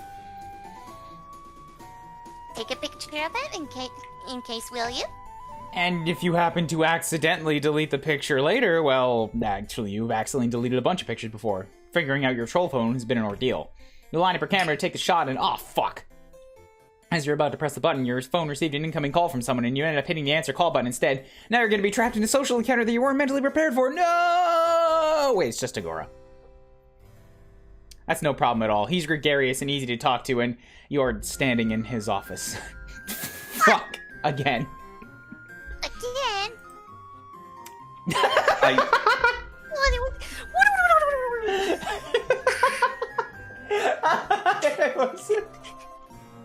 Also, I saw that too, but also can I just point out that his fucking, his handle on Chitter is Better Call Gorgor? That's what upsets me. Is that a reference to Better Call Saul? Yes, of course it is. Throwing on your most practiced everything is perfectly fine expression, you try to angle the camera so we can't tell you where you are. My apologies for bothering you on such short notice. I recently learned through the grapevine that you may have been responsible for certain changes in Zigizzi's attitude as of late. What the fuck is that? I thought it might be prudent to let you know that... Wait. Is that... my office? Did you break into my office? I'm not gonna sign that. It's not his office, it's just an office that coincidentally happens to look exactly like his? His face has been frozen mid-smile, and now it slowly seems to twist, until the smile doesn't look nearly as friendly or genuine as it did moments ago. He starts to laugh, little raspy chuckles under his breath. I see.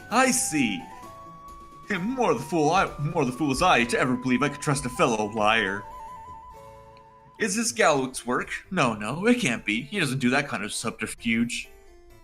It was all just a game to you. Yes, that must be it. Of course it was. You're not here to make friends. No, I can't. No, it's the only thing it's the only thing I want. That's exactly what you're here to do. Here in order to not make friends. The bills I so graciously forewent for your sake. Oh, well, no matter.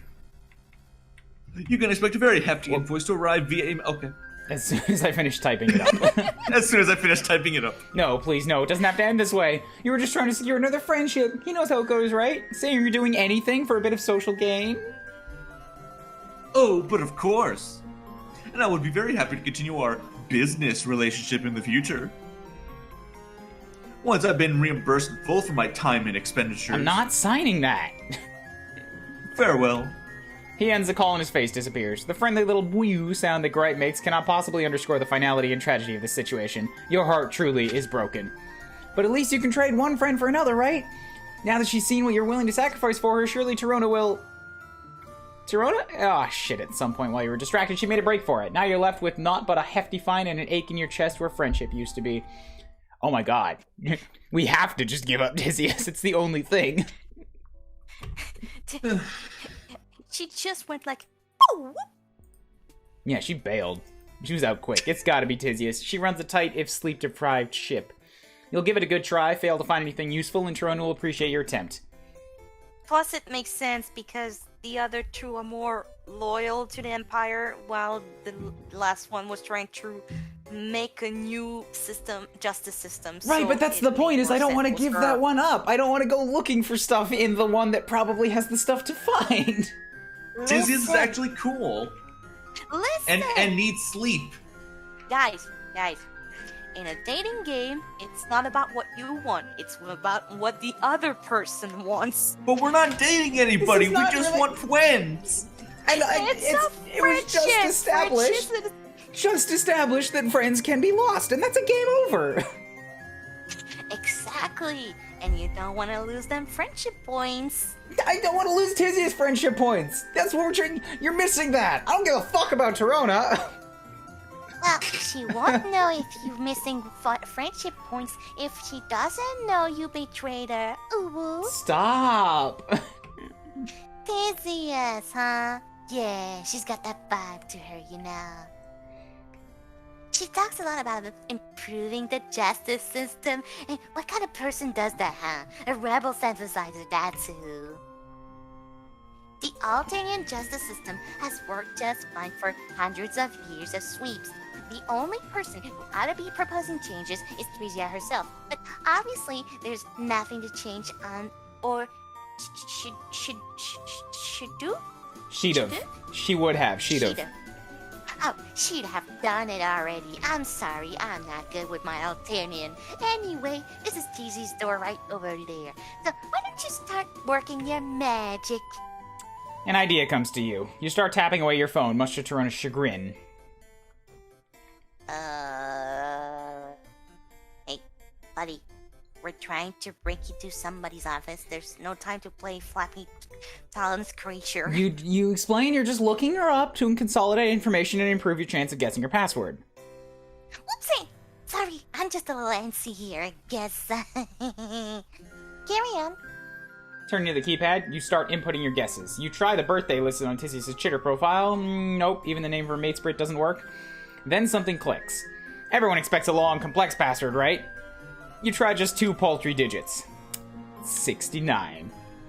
Light goes green and the door to her office slides open. Bingo. The friendship number. Nice. No. Nice. Feeling pretty chipper about your breaking and entering skills, you usher Torona inside with an exaggerated bow. She cackles and skips right past in, making her way over to the hustop sitting on Tizius' crowded desk. There's papers and old mugs lying around everywhere, and the rest of the room is about as disorganized as the desk, with towering stacks of books threatening to collapse on you if you so much as breathe wrong. The Empire already monitors online communication, of course, but we've got tools for the sneaky snake who tried to hide things off the cloud. Small device, bright red with gold accents, and plugs it into what appears to be a USB slot in the hustop. It wriggles upsettingly. go through her files and you start looking through all those books and folders, okay?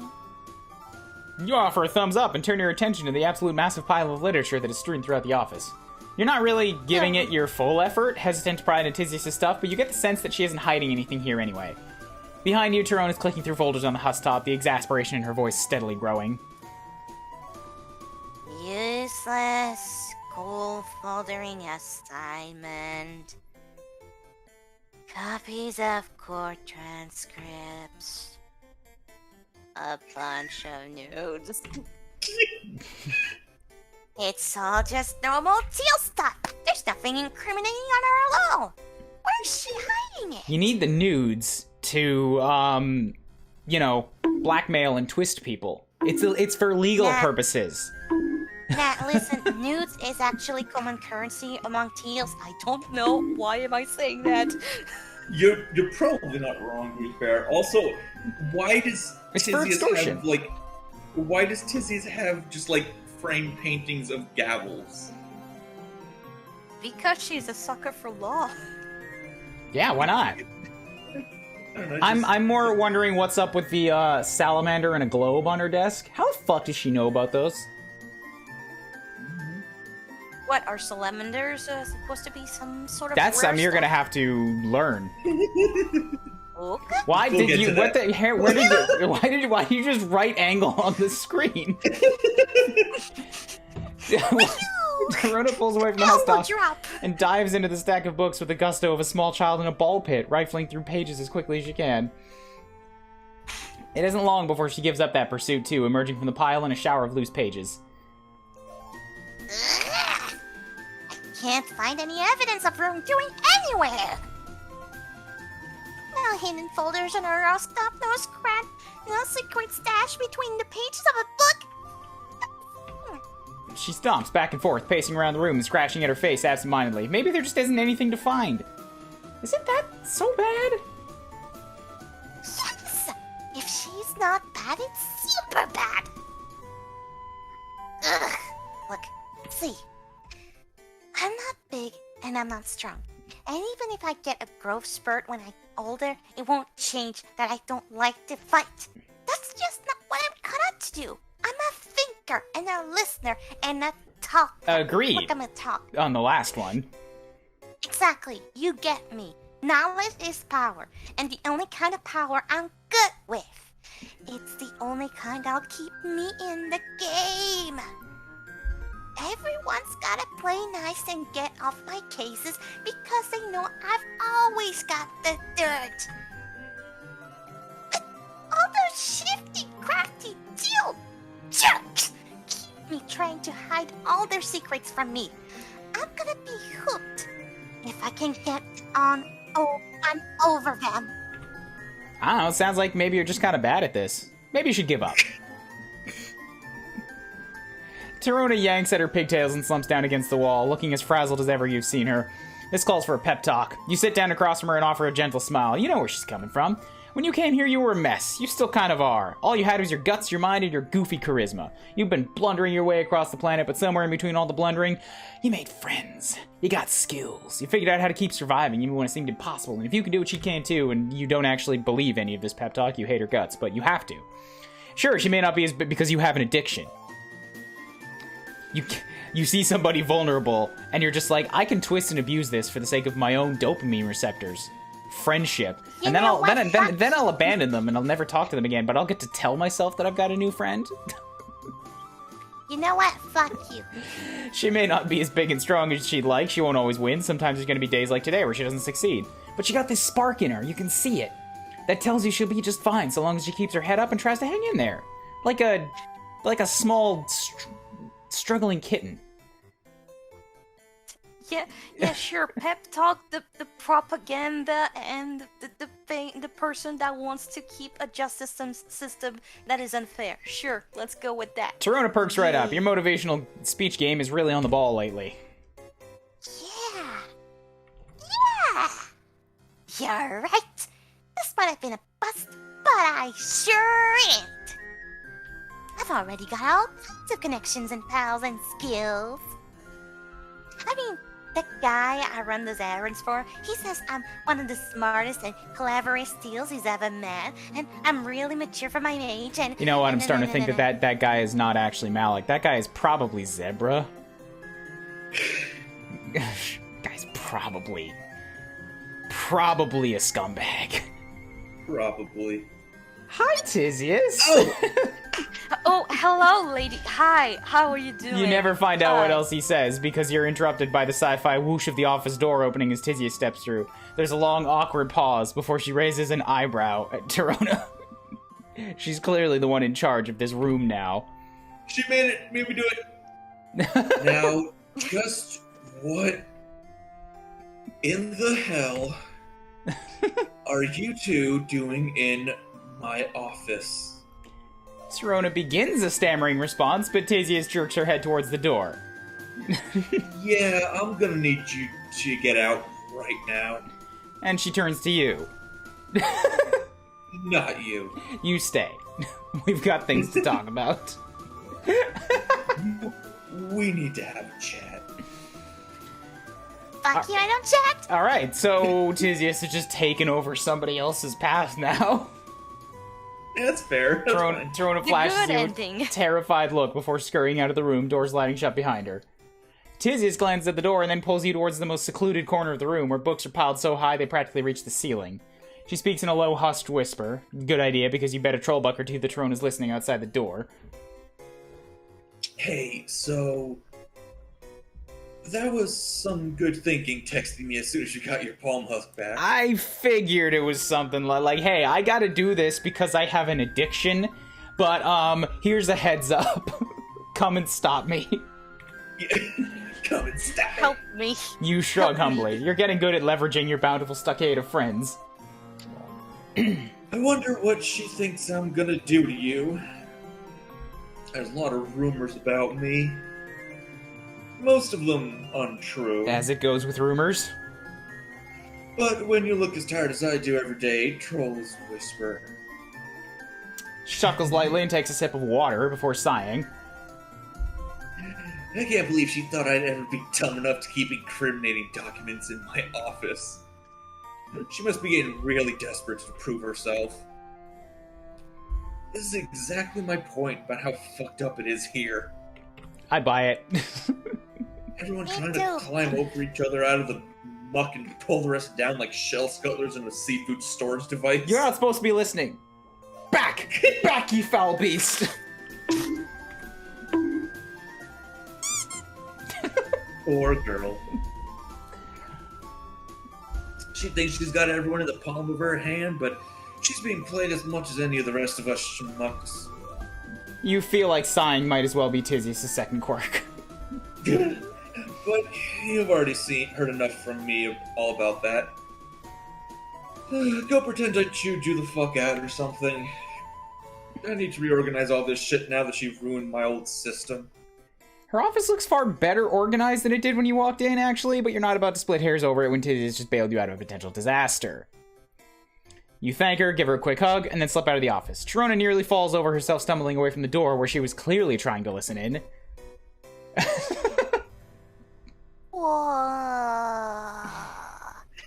You're here and still alive and in one piece? One piece. You've made this so much better, Camille. Yes, you have. Really? Yes, you have. That must have been a real close one. You know what she does to people who cross her, right? Well, I'll give you a hint, pal. It starts with disembowelment and only gets worse from here. Uh-huh. How do you make out? Make it out. How did you make it out? Make That it it out. is very important Make it here. out. Don't forget the it. Oh shoot! fuck! No! No! You know, talking your way out of a jam, it's a total... I mean, we just got away from Malik, and I'm not gonna say what may or may not have happened in that dank dark sewer where nobody else was watching, alright? We can't immediately slip in under Tizius's DMs, even though that's what we actually did. You said I made it better, but in just forgetting one You word, continue I to made make it better. worse. It's fine. It's fine. No, this is better. It's talking your way out of a jam. It's a total breeze. Torona seems starry-eyed and impressed. sure do know how to handle yourself, especially for a weird alien. You and I ought to stick together. I think I need some time to think about that. Maybe, I don't know, like 2 or 3 sweeps. I'll get back to you eventually.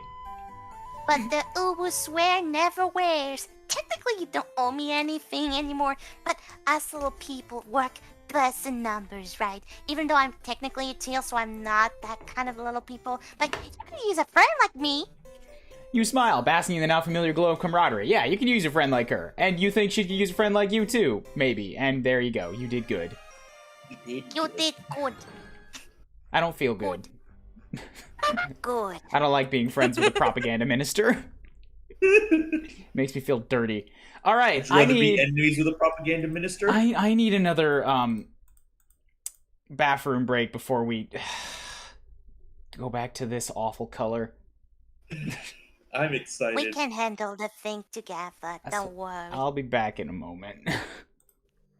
Get back to your cleaning device or something. I don't know how trolls call that.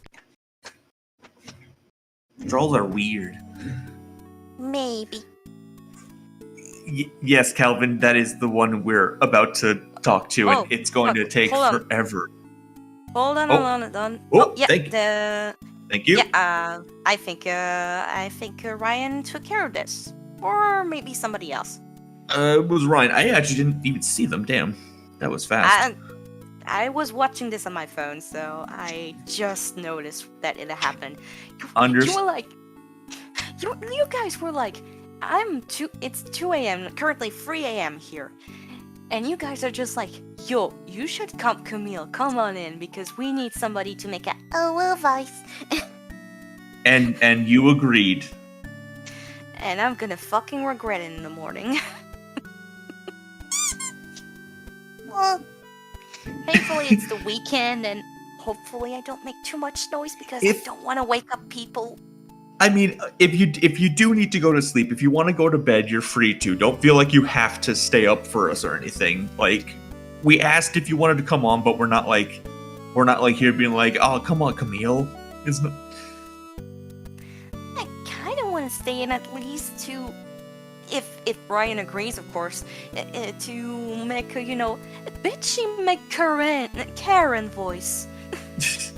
I mean, oh no, I'm sure he would love to have you stay on. Like, I'm just saying, like, you do you just be responsible, and if you feel like you can stay up and keep going, then we're happy to have you on. The gift of Ryan cleaning his air before air fresheners remain. What? Oh. I forgot about that gif. Oh my god, I forgot about that. Holy shit, that's old. Is that the GIF in the down in the middle? Yeah, I remember that was. I remember he posted, or I remember seeing that. Like, he said that it was him, doing it for like pose reference. Yeah, that's what I was thinking. It was basically a pose reference GIF, so that way you could pause it at any point, so that way you could get the pose down. Yeah, like, it's a good idea, but it's just very silly. Like, just looking at it. Also, the pogo stick is very good too. The best Fire Emblem weapon, the pogo stick. No, the best Fire Emblem weapon is gun, but for his B special, Ephraim uses a gun. Also, do you appreciate the GIFs that I posted in Ryan's Discord? Hang on a minute. I tagged you in them because. Fucking hell! What the fuck is going on? It's salamanders. Let me get down to the salamanders. Okay, that is adorable.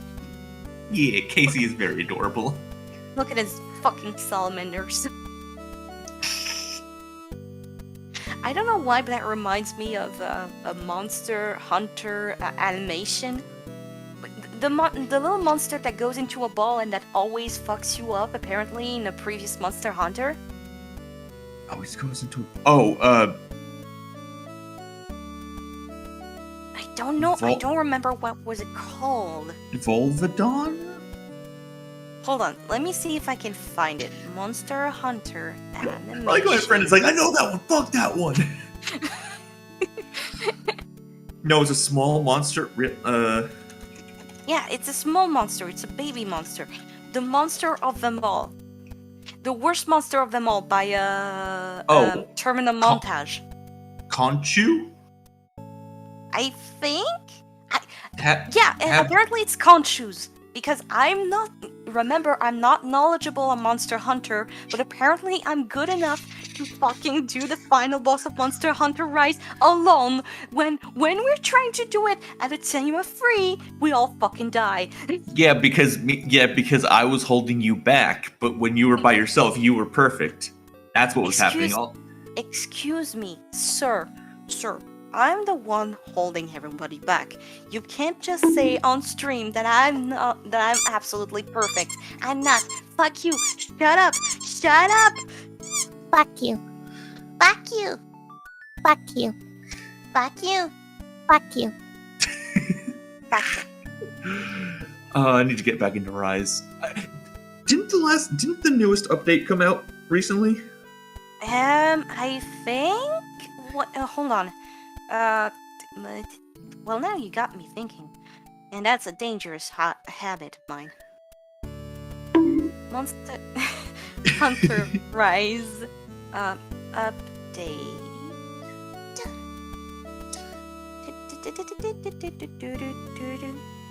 Travel wildly through all the balls. Oh yeah, apparently it was online. Fuck, I need to download that update then. Nice. What did they Conchu add? can climb on walls. Requests. Apparently monsters and corrections of bugs. Oh right, it probably is free 3.1 and there's free. No. Wait, maybe it's 3.1, but it's an mostly a bug update. Hold on, let me see. Maybe? I'm not sure. See. Which was the real Camille? God damn it. Which one's the real Camille? Yes. Fuck you. Fuck you. Fuck you. Fuck you. Fuck you. Fuck you. Fuck you. The joke is just fuck you. It's so dumb. It's so fucking dumb.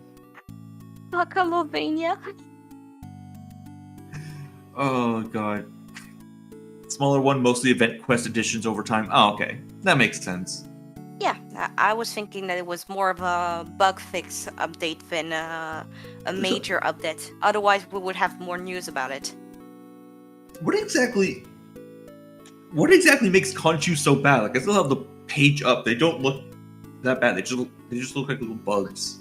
Apparently, what happens is that usually when you were trying to do stuff, they would usually go and aim straight for you and just interrupt you mid-animation, thus canceling everything you were doing. Oh, they're one of those. And I'm just basing that from the animation. Yeah. And my friend has sent me a video of, Please watch it, and please especially watch the watch it after at credits. No, not the after credits, but I think it's 35 seconds in. It's the best moment of this. What's she talking about? Monster Hunter. Monster Hunter. I know nothing about Monster Hunter. Not a goddamn thing. Okay. Neither do I. Neither do I, and that's a fact. All right. Let's revisit a douche. I'm all here for the douche. It's chilly tonight. Not in a bad way. It's the kind of crisp air that invigorates you. You think you might just fuck around and make a friend. You're busy breathing in a big old lungful of the stuff when you hear someone call out behind you. Excuse me, alien, I would like a word. It's phrased like a request, but delivered like a command. You don't recognize the voice, so you do some mental calculations as you turn. Whoever it is seems like they know who you are, which could be good or bad. Really, really bad. You could make it to Zebra's Hive in a few blocks if you had to make a run for it.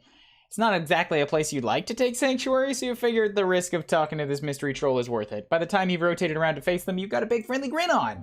They do not. It's a bit of a work to keep it there when you see who it is. Tall, sharp suit, well filled out, curly hair, a cute little charisma tree looking horns, and an expression that screams, would pay someone else to bisect you if you call anything about him cute. Yeah. Excuse me, did you say charisma tree? It's Christmas tree. I don't know. I don't know. Charisma trees, everybody. I'm a little worried by the music, which immediately sounds, imposing and a little bit melancholic, and it's a twist on existing Homestuck music, and this is too familiar and too bad feeling all at once. Yeah? It's a good thing you didn't choose to run, because last time you saw this guy, he was sprinting away from your sparkly self at top speeds. You'd have no chance. You saw this guy before? He strides toward you now with considerably less fear, but about as much purpose. Playing it friendly, you hold out your hand for him to shake. He takes it immediately. It's an instinct. Yes, I am Gallic Zigisi. Oh. You are the alien. Nice to meet you, officially, etc., etc. It is imperative that we speak, as it is a matter of some importance. I hope that you'll take my request seriously and follow me to my hive where we can talk more openly. It is in your best interest to comply. So this guy, yeah, he does. Remember this guy, footnote on footnote guy. So this is the Ziggy C, who was just mentioned in the last talk, but I don't remember actually running into this guy in any Friendsim thing before. Excuse me, but that guy is named Gale Ziggy. If you want to be my friend. I do not want to be your friend. I live right around the corner. 2, this is not a threat. Rather, it is a genuine expression of the critical nature of my request. Uh-huh. Right, he was the guy who... If I were a threat, you would know. He was the guy that wanted you to prove that you were literate enough to pass. That was in actual Hiveswap, though. That was on the train. I don't recall seeing him in Friendsim before. That's what I mean. Yeah, that was also for me to remember who that guy was, because I'm not good with remembering names, sorry. Gotcha. Oh, okay, good. So the footnotes don't give different screens. This time, it gives you all of the footnotes in one screen. Thank God. Where's the X? Okay. They improved it in Hiveswap. We got a wordy motherfucker over here, eh? A short and sweet, hey, let's hang would have worked on your friend thirsty self, but that's fine.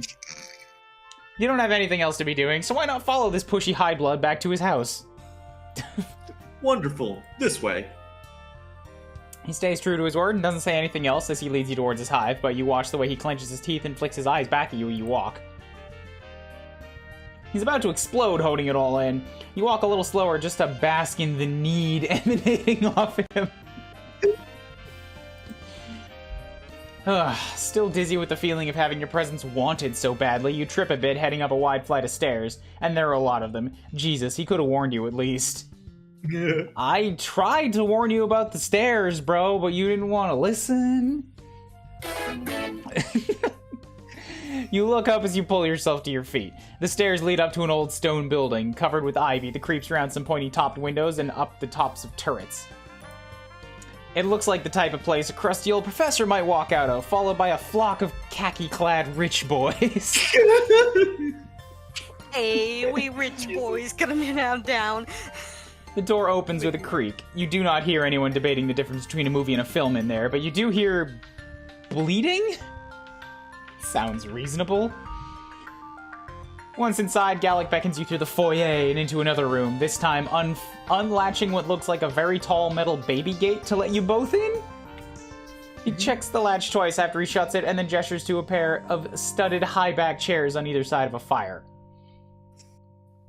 Please take note. I will make us some coffee. You will not have had any like this before, as the taste is drastically different from the slop you usually get from a public coffee shop. It is possible your palate is not experienced enough to tell the difference, but I can walk you through the simpler points. Of course you can. For footnotes, of course. You do take that seat, and you look around while he fucks with an antique expression machine. Espresso. He has a desk covered in papers, open books, and a typewriter, and along the walls there are bookshelves leading up to the vaunted ceiling. Everything has an air of purposeful messiness to it. He has a painting of his own house inside his house. But does that house have a painting of his house inside of it? No. I know. You go into the painting and it goes ba-da-ba, ba-da-ba, and then you just go back into the house again. There's another painting. Let's go. Oh my god. I wish Mario 64 had pulled that joke. There's a painting somewhere, you just hop in and it takes you outside the castle. No, it just takes you back to the beginning of the level, or just like right outside the painting again. No, but I mean, like, the paintings are all inside the castle, right? So you hop in a painting, and then it just puts you back castle. Yeah, but the castle is real, right? Right? Is it? Like he pulled some of his cooler titles to leave lying around for you to see. How flattering. You mentioned that this must be one of those professional jerk-off book hives Tizius was talking about. Excuse me? Never mind. You ask him what he wanted to talk to you about. He hands you a cup and sits down in the other chair. Of course. I just wanted to clear up a misunderstanding between us. You may be under the false impression that I'm uninformed, read the attributes of rainbow drinkers. You may even think that you successfly fooled me to think you were one yourself. This guy. All right. This is the guy that walked up when you, dear reader, you were sparkling coming out of Tagora's place after having just stolen his bathrobe and made yourself all glittery like a vampire, like a rainbow drinker. This is the guy. You scared him off. That's where we met him. Okay. Please don't continue. You have so much text, but I know I can't. I just had not previously encountered one in real life, nor had I ever seen an alien for that matter. Furthermore, when I saw you before, you were in the company of one Tagora Gorjek. I was making the most reasonable assumption possible, given the information I had available. It makes complete sense if you think about it. All right, what are your footnotes? Misunderstanding between us. Specifically, you misunderstanding me. 2, I have spent considerable time in the interim researching you, of course, which is why I was able to track you down so easily. And 3, rainbow fucker extraordinaire. That's Tagora. This fucking me, but he writing wishes. an essay. He looks at you expectantly. Oh, you guess it's your turn to say something. Lamau, I don't give a shit, my dude. You laugh and then realize he's 100% serious. He really cares that much about what you think of him? It reminds you a bit of a few months ago. Or, a few days ago. Reminds you a bit of you. Still, you know what it's like. You try and tread the line between humoring him and easing him out of having to care that fucking much. You tell him you'd like him even if he was a complete rube, a total rainbow-drinking lore idiot, if his incompetence knew no bounds. I get it. Oh, heck. If the barely contained panic in his eyes is any indication, he isn't at all placated by that. You cut off that line of a friend finagling and tried something you hope is a little more his speed? It must be cool to have a primary source sitting in his own jerk-off book hive, though, right? Please keep calling it a jerk-off book hive. Every time. Don't jerk off in a book hive. He exhales, gathering himself a little. I'm not sure why you keep calling it that, but I do admit I am interested in the chance to learn more about you. Stop immediately. Please stop. Keep calling it a jerk-off book hive. His fingers twitch. Footnote. You hope he doesn't mean in the, creepy dissection sort of way. You are free to leave, right? You glance anxiously at the locked baby gate. What? Oh, of course you can leave. Just because I'm a high blood does not mean I'm a fucking sadist. My interest in you is purely academic and friendly. Furthermore, that gate is not for you. Fucking sadist footnote. 1, you should know by now that the predilection is not bound to any one caste. And, 2, I know... Oh, I have more important things to be doing. And... Usually. Okay, footnote 2, purely academic and friendly. I know you are amenable to that kind of thing. And 3, the gate is not for you. Do not worry about it. If all goes well this evening, we will not even have to make use of it. Why did I... Wait, what the fuck? You definitely do worry about it, but not in the present actionable way, just more in the sort of the under-the-surface self-preservation way you worried about, everything that's tried to end your run on Alternia here thus far. Plus, he offered you friendship! You'll reach your heart into that monkey trap any day. What is a monkey trap? How barbed is it? Hell yeah, then. You throw your arms out, toss your head, and tell him you're all ready to be studied and subsequently friended. Gallic does Please not... stop using the word. Gallic does not pounce on that, though. Mostly he looks uncomfortable, which does not stop him from talking. I do have considerable interest in understanding the pathos of the alien. What I really want to know is what makes you so majestic. All observable criteria points to you not being much to look at, but there seems to be something about you that draws people in. See, it's not just me. It's the unpredictable word salad that is this type of writing. Magnetic is not majestic, but it's fine. We know how to read. I apologize if you're offended. That isn't even on the top 10 list of insults you've heard since landing, so you brush it off just fine. There was an insult? Oh yeah, you're not much to look at. I do have... Okay. That was me scrolling back. Ah. Plus, you have it on good authority that your legs are nice. You flex those bad girls in order to give yourself a little self-esteem boost.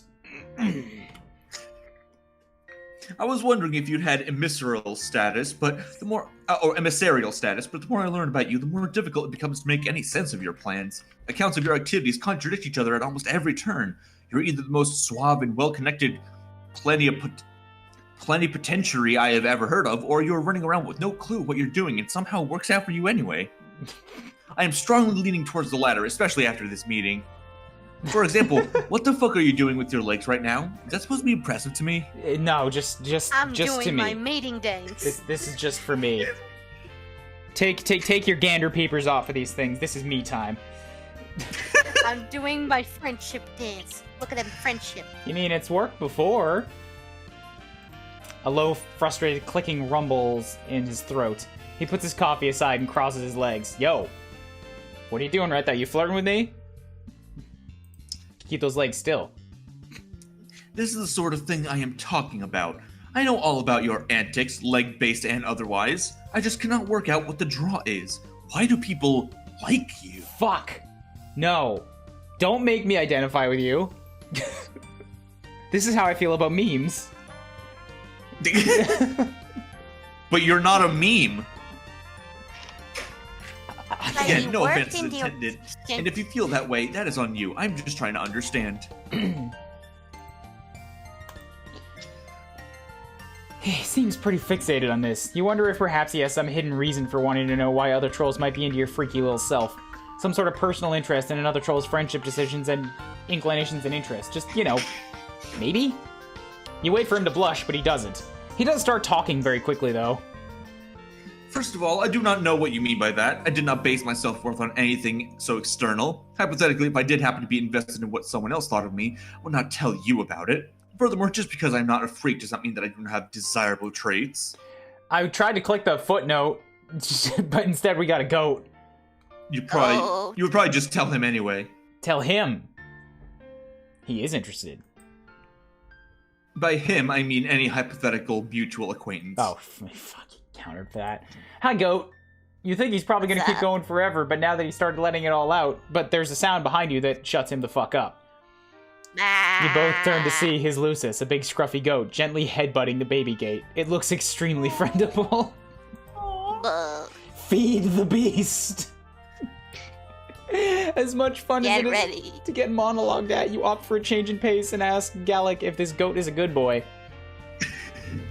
If you call breaking into my book hive and eating important chapters of my manuscript good, then yes, he's the best.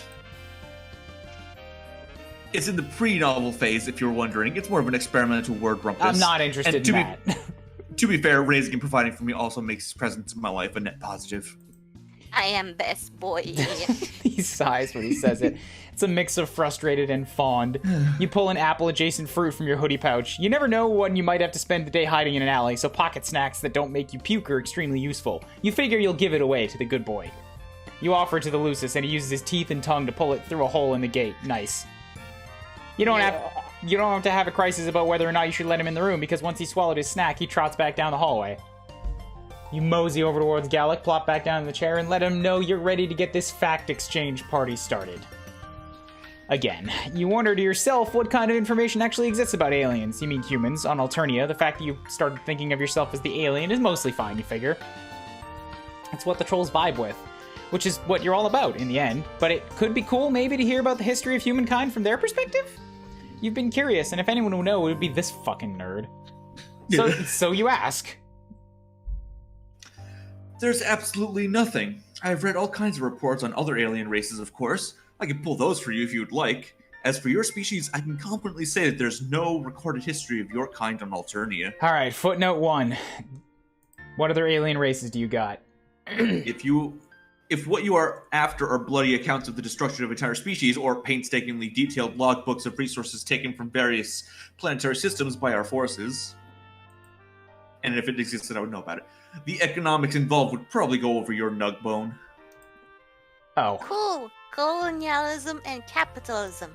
Wow. Yo. So you're the first of your kind to visit, huh? You flex again. Brag that maybe that's the secret to why everyone's so hot for your friendship. But even Gallic can tell you're not really feeling it. If you say so. Are you some kind of high-blood equivalent back home? Is that why you're so friendable here? What is your planet's system of government, and where do you fit into it? What are your main off-world exports? What were some defining moments in your species' development? Have you formed any bonds here that you would say fit your planet's equivalent of the quadrant system? Yes. Supposedly friendable. I still have yet to feel the impulse. Dude. And if so, with whom? I'm not telling you that. You're just gonna go steal her from me. I mean, steal them. You're not ready to... Sir, please. You're not ready to take the Please, space tell SAT. me. You're too busy trying to sort through the idea that you are the literal only option for him to learn any of this shit. The only one of your kind around. You feel like the frame surrounding your life is shifted, like everything around you zoomed out to the widest angle, with you a tiny speck in the corner, invisible to the naked eye. Maybe you should sit down. Ah, fuck, you were already sitting down. Maybe you should lie down. You crawl onto the floor, which Gallic probably won't like, but you're too busy having an existential crisis to care. Just gonna melt down here for a hot second. God damn it, that's a lie too. You definitely still care what he thinks of you.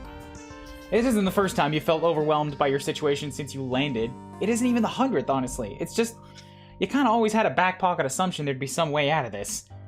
Sure, you're having fun, making friends and allies, assembling a new wardrobe, and picking up weird survival skills. It just hadn't quite hit you that this might be all that was left for you. For real. Is this floor wriggling another alien friendship ritual I just do not grasp the allure of, or are you spontaneously suffering? Please stop whatever this is. I am not sure how I'm supposed to tell the difference. You want to answer him, but words feel so far away in this moment. You try to call up how you crashed or what the ass you were doing in the spaceship to begin with. Are you even a certified astronaut? Do you have an advanced degree? Do you have hands? Your vision blurs and you feel queasy. You need air, a lot of it. You run towards the closest available source, a wide window. Defenestrating yourself is maybe not the best option, but it is one you are currently the most emotionally attuned to, so that's what the fuck you do. Luckily, the panes of the window open like French doors and you're still on the first floor. You spill out without breaking any glass or limbs. Behind you... Excuse me, French doors? Behind you, Gallic What? hollers. It still feels nice outside. You lay there and breathe in and out and try to pull your shit together. From your prone position, you can see Gallic has put one leg over the windowsill, shakes his head, then pulls it back and turns away. He certainly looks fit enough to be able to manage that leap, but of course he wouldn't bother. He should give up on your hot mess of an alien self. You're fine wasting away out here like yesterday's banana peels anyway. You're ready to take a depression nap right then and there when you hear the front door open. Mood. Oh, Gallic is stomping towards you, flushed and fuming. He looms above you, his large frame quaking with anger. Listen here, you little shoot maggot. I have opened my home to you. I have opened my mind to the possibility of understanding you, despite multiple instances of you not offering me the same courtesy. I only wanted to correct your misconceptions about me and to have a chance to exchange some cultural understandings. You have to be the worst ambassador I have ever heard of. I'm not an ambassador! Hi, Cupo. But Why? you have heard of me. Why? Why are you drawing more Spooter friends? Nobody asked for Spooter friends right now. We're dealing with this douche. No, Cupo, why the fuck are you here? you sit up and promise he's been great. The best and smartest friend you've made yet. A great host. Excellent. It's not his fault you're not clicking like you do with other people. God. If that were true, why would you spend this entire visit acting like a fresh-hatched idiot? At this point, I have to conclude that you were mocking me and my genuine interest in you. There's no other explanation for your behavior. You've got a real funny way of showing interest. Do not begin to insult me by claiming otherwise. You try to explain you were just in your feelings, but he has stopped humoring you. He turns on his heel and stomps back inside. You want to hope he'll come back. The drive to understand outweighed by the drive to be done with your sorry ass, but you know he won't. You drag yourself to your feet and start the slow, lonely walk to somewhere, anywhere else. From the open window, whose Lucius cocks his head to the side and softly bleats his goodbyes. Oh, he looks so sad. And He the just goat goes like- bleats his goodbyes. Bye.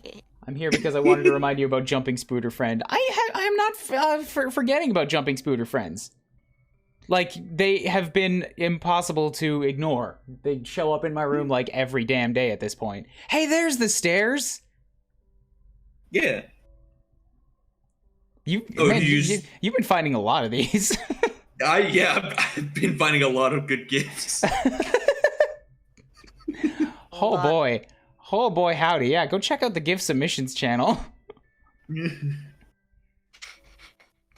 Second is real footage of Camille's screen. Oh god. Ah, yes. That is indeed how I came. It's not possible.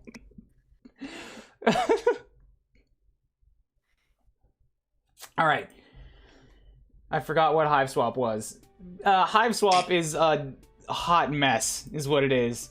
People always wander in here when we're on like the worst option. Nobody shows up when we're talking to Tizius.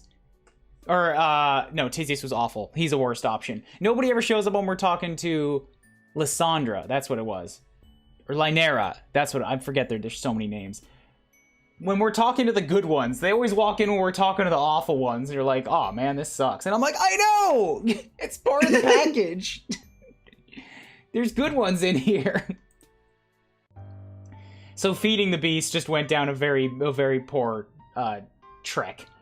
Let's maybe stay on topic, unfortunately. Maybe the goat will ruin things. No, he pushed away the goat. Please ignore him. He just wants to get in here and cause problems. He will wander away in a minute. Ugh. Leave me You be. think so hard to yourself about this. You really want to go pet that big goat, Dad, but you want to dish about this guy's love life even more. You've heard Pet about this the goat. situation from the other side, of course, but you really shouldn't let Gallic know that Tagora tells you about their tentative and awkward pitchish flirtation, unless, you know, it helps you get more friends. No! You slap your own cheek to snap yourself out of it. No secret spilling. Gallic leans away from you in the back of his chair. Fuck, you are really not doing anything to change my impression of you. Alright, you have an idea, so you cut him off before he can monologue you to death. You tell him that it sounds to you like what's really bothering him, a regular non-freaky guy, is that he's jealous of your free-spirited friend ability. He wants what you got. He glares at you, his breathing quickening. Hoo yeah, you hit a nerve. I do not want anything of yours. What is it you mean by that, though? What is it exactly that you have got? He is not... Never mind, redact that. I reiterate my previous non-covetous stance. Interrupting him has worked pretty well so far, so you try it again. Let's cut the shit, you say. There's no reason for him to hide anything from you. You spin around the giant leather-back chair and sit in it, you know, like a guidance counselor would. It's very hard because the back is now blocking your view, but you feel like that's an improvement. You may be wondering why I called you here today. In your house. First of all, you already promised to like him no matter what. Second, you know what it's like to want to impress someone. And finally, you know all about how to be a huge motherfucking weirdo. So, why doesn't he let you show him how to walk on the wild side? He can take a few pointers from Alternia's biggest freak. You can see the ensuing makeover montage already, and you start bouncing a bit in your seat. I have zero interest in... Alright, that's not gonna do. You try one more tactic, telling him you guess he just doesn't mind not knowing shit about how to be a freak. Old Gallic, that's all they'll say. Smart at how to be boring and a real big dumbass about weird stuff. Ah, I see what you're doing. It stands to reason that allowing you to broaden my horizons with your alien ways will only serve to increase my cultural competence. unfortunately for me, it will absolutely work. Makeover! Makeover. Yes. Makeover. Great. So what'll it be? Shopping for new, more casual suit or something wilder? Spicy undergarments? Dyeing your hair? Other weirder body mod? Gallic's eyebrows shoot up. That last one sounds interesting. Wow, he's really ready to go whole ass, huh? You weren't expecting that from this guy, but you guess maybe he was waiting for an excuse to try something. That or he really can't deal with not being Alternia's biggest obnoxious know-it-all. Probably that.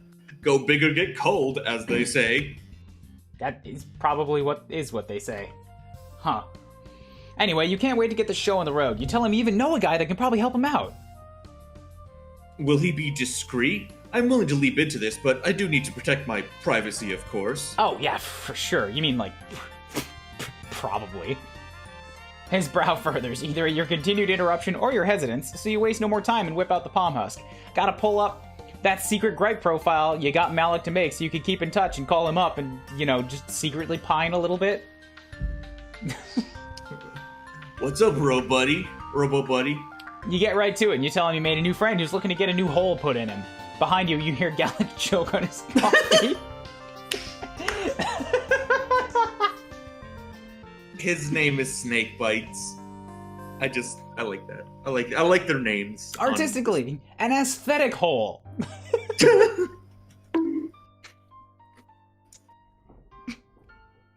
So he gets to be twice the asshole he already is?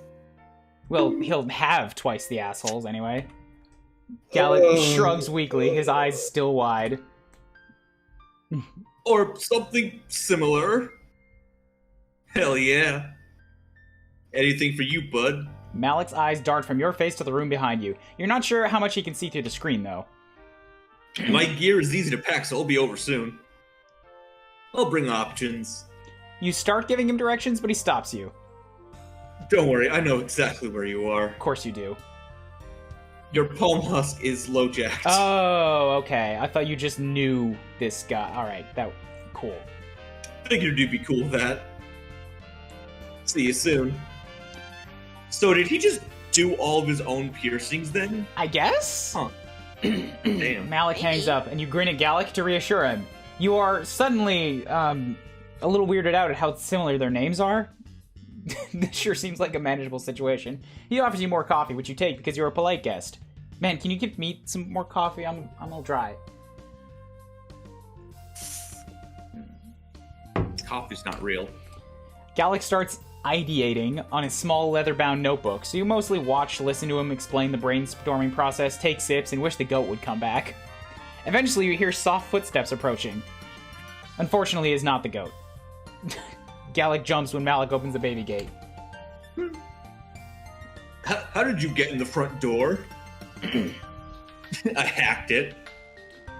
Gallic's mouth opens and shuts a few times. His eyes dart between yours and Malik's matching hoodies. Oh, I'm wearing his colors now. Yeah, just kidding. Your operation is pretty low-tech for an indigo, unfortunately. Your Lucis let me in. You didn't let him out, right? Anyway, why would the Lucis want to go out? Because there's grass. But he has books. But he can't get at the books because of the baby gate. The Lucius He'll find a way. He'll find a way around it eventually. And from behind him, a crowd bleeding. The Lucius just like, bah, I let them in. Hell yes. Hell yes. Gallic looks around and wrings his hands. There's a lot going on all of a sudden. He points to you. You, alien, hold on to my Lucis. He cannot be unsupervised here or he will eat everything. Yes. And as for you, Malik, hello. My name is Gallic Ziggsy. Welcome to my hive. Things are not typically so hectic in here. I apologize.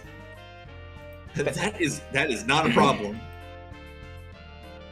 I heard you want to get freaky. Gallic tugs at the bottom of his suit jacket, straightening it reflexively. Poor dude. You want to tell him you're proud of him for going so far out of his depth, but he seems to be holding his own here. Plus, the goat really wants to make a snack out of some old paperbacks. You take your job seriously and hold tight onto his neck. Not stopping him in any way, you're just happy to feel this fuzzy goat fur. Yes, that is correct. I hear you have the tools to help me achieve this. I am open to a wide range of modifications. My notebook has some sketches. I will need to be able to hide it easily under clothing, however. Look only at the last 6 pages. Flip to an unauthorized section and you will lose the privilege of using your eyes ever again. You want to dutifully look and not touch too, but wrangling a big goat is a full-time job. Malik holds up the notebook for both of you to see. Malik's cool. Wow, Gallic's not a bad artist, actually. You have to kind of turn your head and squint to make out what's going on in a couple of the sketches. You guess there are still a few surprises left for you in this brave new world of troll anatomy. You point at the sketch you like best with one hand as you scramble to keep hold of a fistful of wiggly Luce's fur with the other. Yeah, I can work with that. Hell yeah, button up, get some layers off. Alright, that's one layer. Gallic flicks his eyes to you and gives him a big supportive thumbs up. You look politely away when he starts taking off his jacket. Instead, you focus on your job, and oh, you have some pocket snacks! You pull out some mostly not bruised fruit and offer it to Gallic's Lucis. He chomps it up readily and calms down a bit. Can't Gallic afford food for this guy? He eats plenty. He is only being dramatic. He never feeds me. Is this about to turn into a reverse harem anime? Gallic doesn't take off his undershirt, but he does roll up the bottom of it before leaning his forearms against the back of one of the chairs, exposing the broad palette of his hips and back.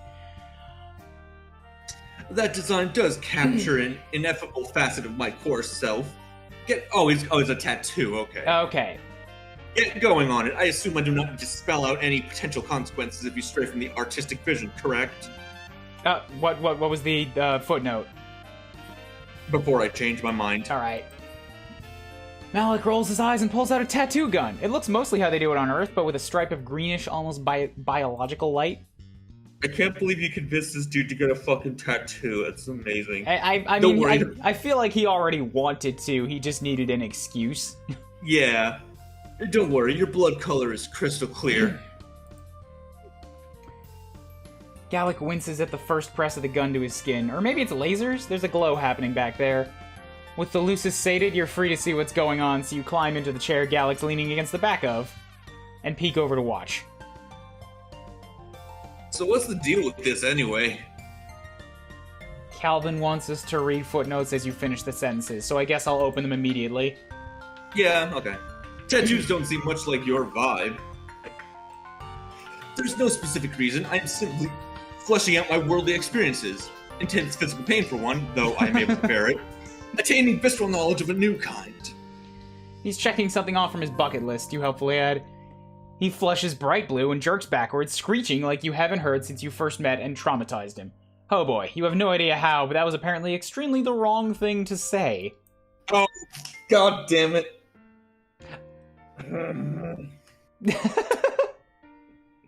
Watch it. You're gonna make me fuck up your ineffable vision. No need to flip your think pan. Also, that's for you, Ryan. What do you mean for me? Well, the protagonist. Gotta do what it takes to find a bucket, buddy.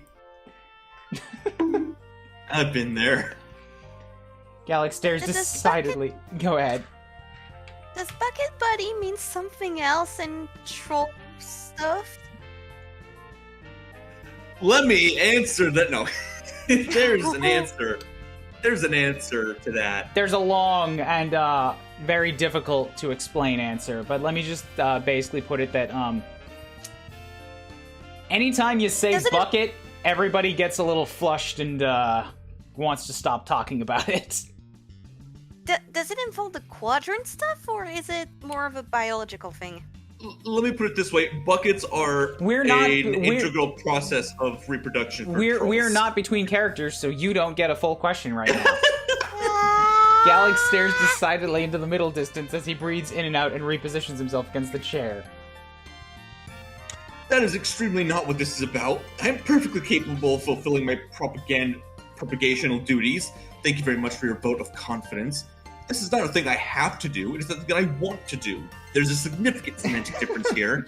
If it happens to spark conspicuous interest, so be it. Or deeper conversational interest. Yeah, whatever, I don't judge. You have only the barest grasp on what they're discussing here, but things are starting to click into place. You don't want to embarrass your potential new friend by calling him out on his crush even further, or implying he can't find anyone to fill a quadrant with. Who even is his crush? You tell it's Tagora. It's 100% Tagora. You tell Malik that Gallic is making his decisions based on his own personal, emotional, self-educating journey, and that's all.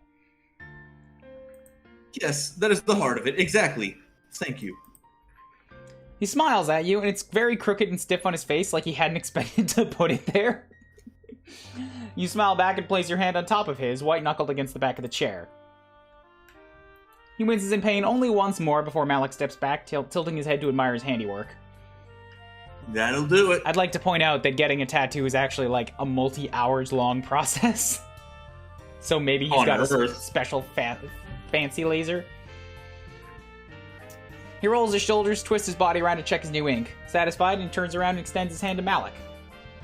Thank you for your time on such short notice. Would you like to stay to... Malik shakes his hand and cuts him off. No thanks, I'm not much for the after party. Now we know what the blue spots in Malik's body are? That's fair. I wasn't thinking about tattoos. It's probably them. Yeah, okay. See you around, Robo-Bud. Nice to tat you button up. He tosses the gear back in his bag and nods at you both. On the way out, he pats the goat's head, now placid. Aw. Thank you. You're welcome. One new friend is enough for one day, I suppose. Thank you for encouraging me to try something new. It is quite a rush, isn't it? I still do not completely understand you, but your penchant for flinging yourself wholeheartedly into precarious situations is fascinating. Gotta be a yes man. That's what you do best. You grin uncontrollably at the compliment. I might try employing that tactic a bit more in my daily life if it will lead to newer, deeper grasps of the troll condition. As such, I have 2 confessions for you. Alright. He takes a deep breath and gets the rest out all in one go. 1, I knew only an elementary amount of information about rainbow drinkers before I met you, and 2, the reason for my fond hinge-jerk reaction at that time was because of my Gorgic-shaped blind spot. It is feelings-based. Told ya. You graciously do not let on that those are 2 of the most obvious pieces of information you have ever encountered. Gallic clears his throat and thrusts his palm house towards you. Now that we have taken care of that, take a photo. Of? I can't reach. Observe me admitting these inadequacies with ease. That doesn't give you points. He turns around and you lovingly set up the shot. On his hip bone is a modest rendition of his sign, in indigo, of course. It's framed by 2 sprigs of pine crossed under it in a V. The look on his face as he turns back over his shoulder for the camera is the most self-satisfied thing you've ever seen. And when you hand him the palm house back, he fucks with it for a minute and then it starts buzzing with notification after notification. He looks up at you, a smile creeping into the corner of his mouth. He bites it back like he's not sure what to do with the undefinable happiness he's experiencing. This is actually nice. Aww. He hates it. Even better. They're adorable. Oh, because the quadrant that he's looking for is Calignis. Okay. The black one. Yeah. This guy was pretty chill. Not as awful as it could have been. That's fair. Young love. Nothing. Well, I'm not gonna say nothing. It's unlikely that something is gonna top the awfulness of Zebra and anime dude. Yeah, Tagari. Animu. How many are there left? 13, 14, 15, 16, 17. 2, 3, 4, 5, 6 times 2. That's 12. That's like another 3 streams minimum of this. Because then there's the ending. There's a lot. Yeah. There's a lot. We're 2/3 of the way through it now. Do we squeeze in another? Maybe. Do you think you can? Do you think you have one more in you? Yeah, I do. I'm fine. I have no school now. I have time back again. Not until I get my hands on it. But no, you can't. No, I just gotta. Don't steal it. Steal someone else's time. I need this. Who the fuck is the red goggles? No clue. Probably the janitor from the train. No, he was the janitor. I think. Yeah, no, he is the janitor from the train. Yeah. But we're not going to 14 yet. We're going to 13. We got small trench coat and Karen. The other the prosecutor. Karen. Karen. Blah blah blah. Friendship. Blah. Can we do Karen? I'm so happy. Yeah, I'm not really feeling Boulder either, honestly. And we got MDT here too, so let's do Stelsa. E. Okay, so it turns out stealing a car was easily one of your better impulse decisions. You've gotten accustomed enough to its weird insides by now that the squishiness doesn't much faze you anymore. It still feels like the warm stomach of some giant creature, but you actually find it kind of comforting. You can just let yourself get enveloped by the seat while the autopilot does its thing. Getting ferried through the streets of Alternia with your feet up on the dash sure beats endlessly pounding the pavement. Sometimes even throw Serapha streams on your phone if you really want to get a chill vibe going. You're surprised that you haven't been caught yet, dastardly carjacker that you are, but maybe you're just a better thief than you always thought. A possible career change to look into when, if, you ever get back to Earth. The downside is it's a little difficult for you to further your goal of gathering even more friendship from the inside of a vehicle. So you'd park the Scuttle Buddy and expose yourself to the menaces of the outside world once more. You're in what looks to be some sort of residential neighborhood. It isn't as nice as the Blue Blood neighborhoods you've seen, but still nice enough for most of the apartment complexes to have imposing locked front gates and security drones. But of course you can't take a leisurely stroll in Alternia without something terrible happening. You aren't out here for very long before it starts raining. Shit, damn, and fuck. You ditched the umbrella Torona had given you since it was heavy as a goddamn club, but now you're super regretting it. Running for shelter is all you can do, so you make a mad dash for one of the building awnings, huddling uncomfortably beneath it. While we take a break here, Camille, you have another question. Yeah. So in the meantime, I search what the bucket is, and now I regret it. Yeah, that was a danger.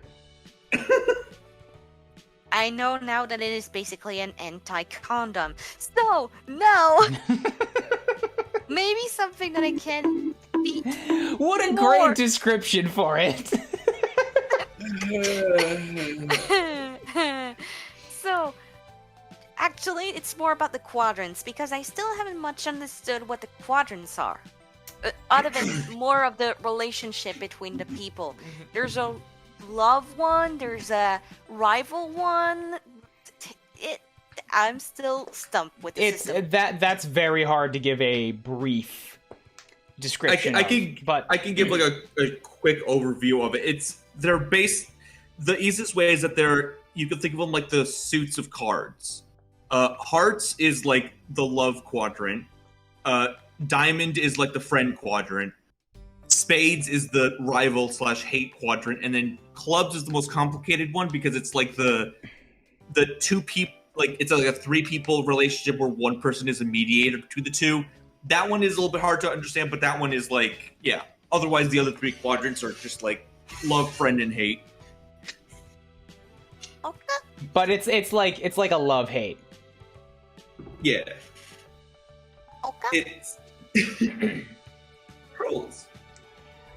The rain, alright. The rain doesn't let up. You'll have to move soon. The security drones are beginning to look like they're planning on taking a few shots at you for loitering. You need to make a decision, and fast. I don't know what to do. Neither of these immediately jumps out at me today.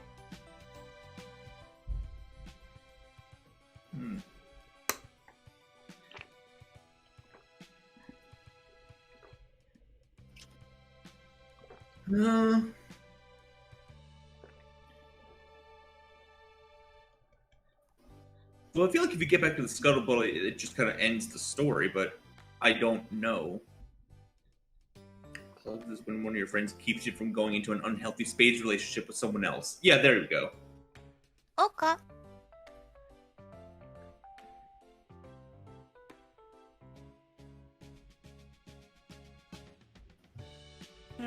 What do we do? Well, maybe try and get into one of the buildings? There we go. I was saying and doing nothing until somebody fucking stepped up. There's no way you're getting into any of these without a passcode, but wait, you think you see someone coming your way. Perhaps they'll be your knight in shining armor. Alright, who wants her? So, what you're telling me is that my appointment is cancelled. You're still some distance away, but she's looking right at you. You point at yourself questioningly, thinking she might be talking to you, but then you realize she's wearing a Bluetooth headsuit. Headsuit, actually. It's got a tie and everything.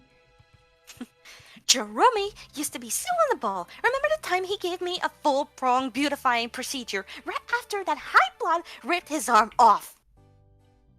But now he can't even bounce back from one little fissure in the abdominal sausages. What happened? That boy is losing his touch. It looks like she's coming back from a jog, if the running shorts are anything to go by. If she's at all bothered by the acid glancing off her skin, sending dozens of little firecracker sparks in their wake, she isn't showing it. She seems much more preoccupied by the harried conversation she's having on the phone. Most importantly, she's power walking to the entrance of this building, which must mean she lives here. This is your chance. You shuffle along, under the awning, pressing yourself close to the side of the building, bug-like. You sort of wish she'd encountered you earlier when you were dodging rain in the dodging rain like a rad action hero. Now you just sort of look cowardly and pathetic. Especially compared to her, she's striding along like absolutely nothing is going to get in the way of whatever business she's got going on, let alone a few paltry explosions. Actually, she's so focused on her call that she doesn't notice you until you're standing right next to her. Such an inconvenience! You can fully expect that I will be taking my business elsewhere from now. Oh my god, what do we have here? She transitions from hanging up the call to talking to you so quickly that it makes your head spin. Check this out. Strange little hornless creature parked in front of a home, very puny and scared looking. Can only be the alien everyone has been talking about. Such an opportunity can go to waste now, can it? The music is really cheerful. Like, way too lighthearted. You're confused again, looking around to see who she might be talking to, but there's nobody else here. Maybe she's dictating notes into her phone? Look at you. We can't have wandering you around the outside like this, darling, can we? Aren't you ravishing? Do give me the name of your stylist. So good to meet you. Here's my card. The name tells us says that Alternia in training for the Alternian Empire. Nice to meet you. Let's walk and talk. You didn't realize that borrowed hoodie was that impressive of a look, but okay. She produces the business card with one hand and inputs some numbers into a panel with the other. You take the card. It's a struggle to process what she's saying, responding to her questions, and introduce yourself, all while experiencing the verbal equivalent of getting hit by a truck. Which is honestly how it feels to read Homestuck in general. How is it possible to talk so fast without taking a breath? You can barely get a word in edgewise. Stelsa continues chattering away as she steps inside and waves for you to follow her into the apartment building's elevator. You do.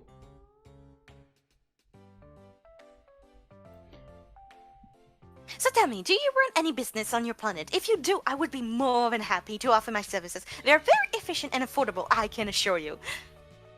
All your legal and financial documents will be checked over in no time. I'll make sure everything is running at tip-top shape. I'm so happy to have run into you. Ever since Zizzy told me she met you, I've been asking her to introduce me. Who's Zizzy? Tizius? Tizzy? Maybe. Wait, wasn't she in a relationship in the quadrant with the, lawyer girl? That's the Tizius. one that was trying to... Yeah, so... It'll be Zizzy. I think Zizzy would be that. Yeah. It's so very important for a professional to continue growing a network, especially intergalactically. Don't you agree? She's still busying herself with her phone while talking to you, texting on his tiny keyboard now. The name Zizzy doesn't ring any bells. You flip through the Rolodex in your brain, trying to remember. Have you really made so many friends you're beginning to forget their names? Oh, you're a little impressed with yourself. It feels like only yesterday you were crawling around in the basement of a murderess and getting stabbed in the shin with a screwdriver. Just a single friend to your name. Ah, good times. You've come so far since then. It brings a single sentimental tear to your eye. Wait, Stelsa's own name finally starts to register. You've heard it before. This is Tizius' mate sprit, so she must be talking about Tizius. Hey! Murderous stabbing, very fascinating stuff, I'm sure. Yes, I'm referring to my darling Tizius, of course. You're at the door to her hive. You enter. Come in, come in. Welcome to shit. Welcome to Chez César. Make yourself at home. Can I get you anything? Water, grub cake, my rate sheet. I like the fire flower on her board. Oh! Why is there a fire flower? You know. I would love Hang to in there, continue. baby. I know, I see it too. The poster up at the top right, the motivational posters. Yeah. What is that bust up top on the left? I don't know. I saw the Any- weird insect-looking thingies, and I just don't know. Maybe it's a head crab. Yeah. Maybe. Probably. Oh. That is actually one of my accessories in order to sleep. You know how much we need those beauty sleep in order for those. Anyway, I would love to continue our chat while I'm a little less sweaty. Also, acid wrecks absolute havoc on the sketch, and you know how it is.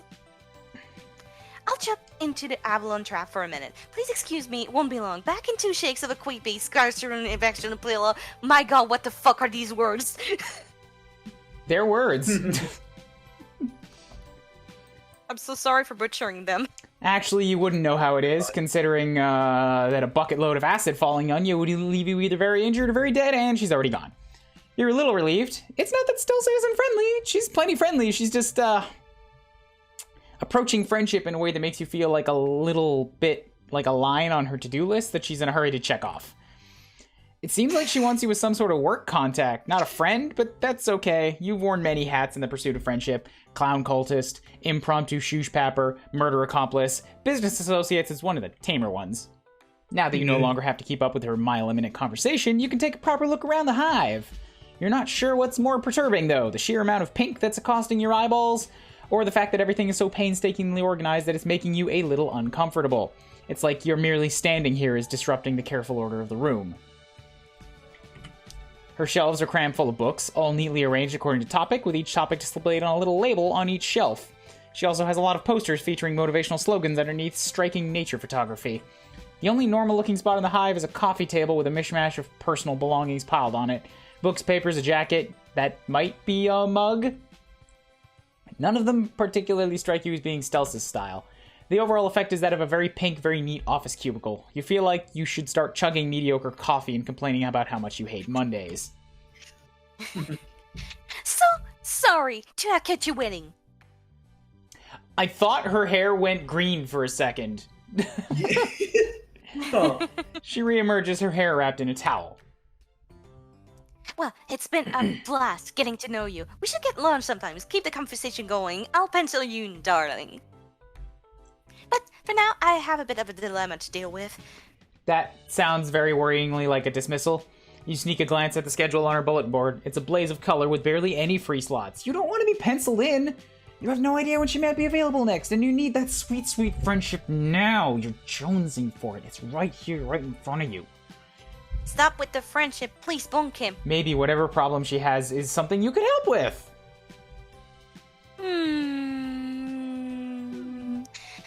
Unless you're a rigorous, talented beautician, I think not.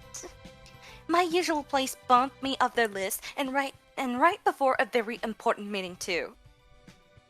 A girl has to look her best for these things to really knock their socks off. If I want to make arrangement at another salon, I shall have to move fast, no time, no to waste. Why? Maybe you should prep. That is an excellent idea! I figured she would be insulted, but cool.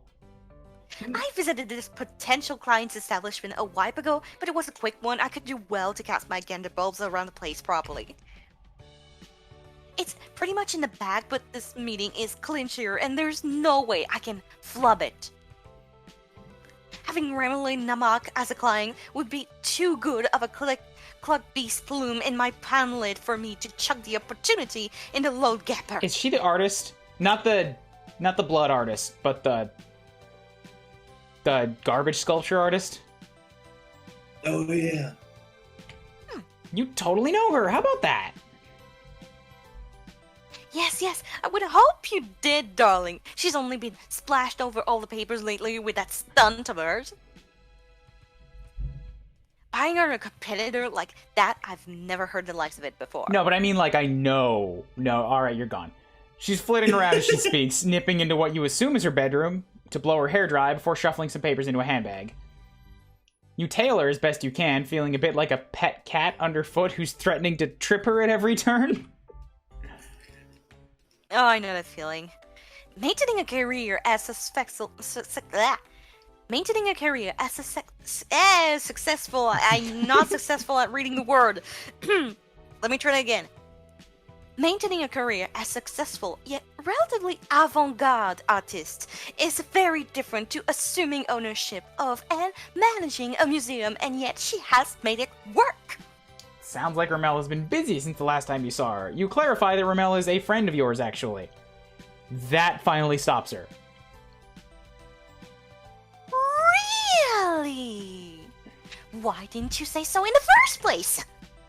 You should come with me. I thought I was going down the bad path.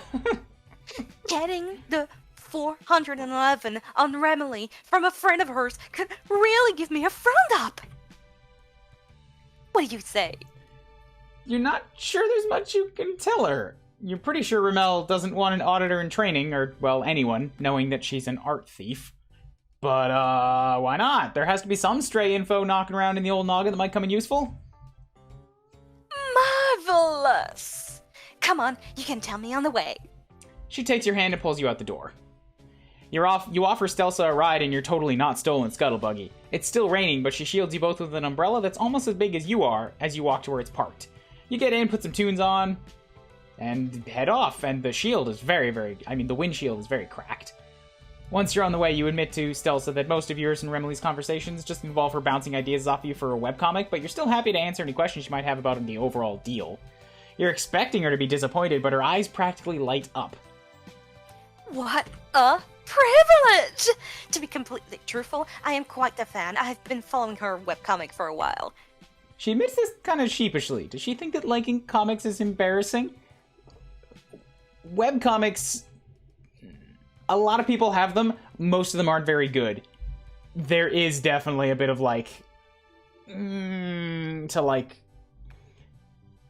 admitting which ones you follow, or admitting that you follow a lot of them. It's not anywhere near as prevalent as it is in terms of manga, or you guys all know.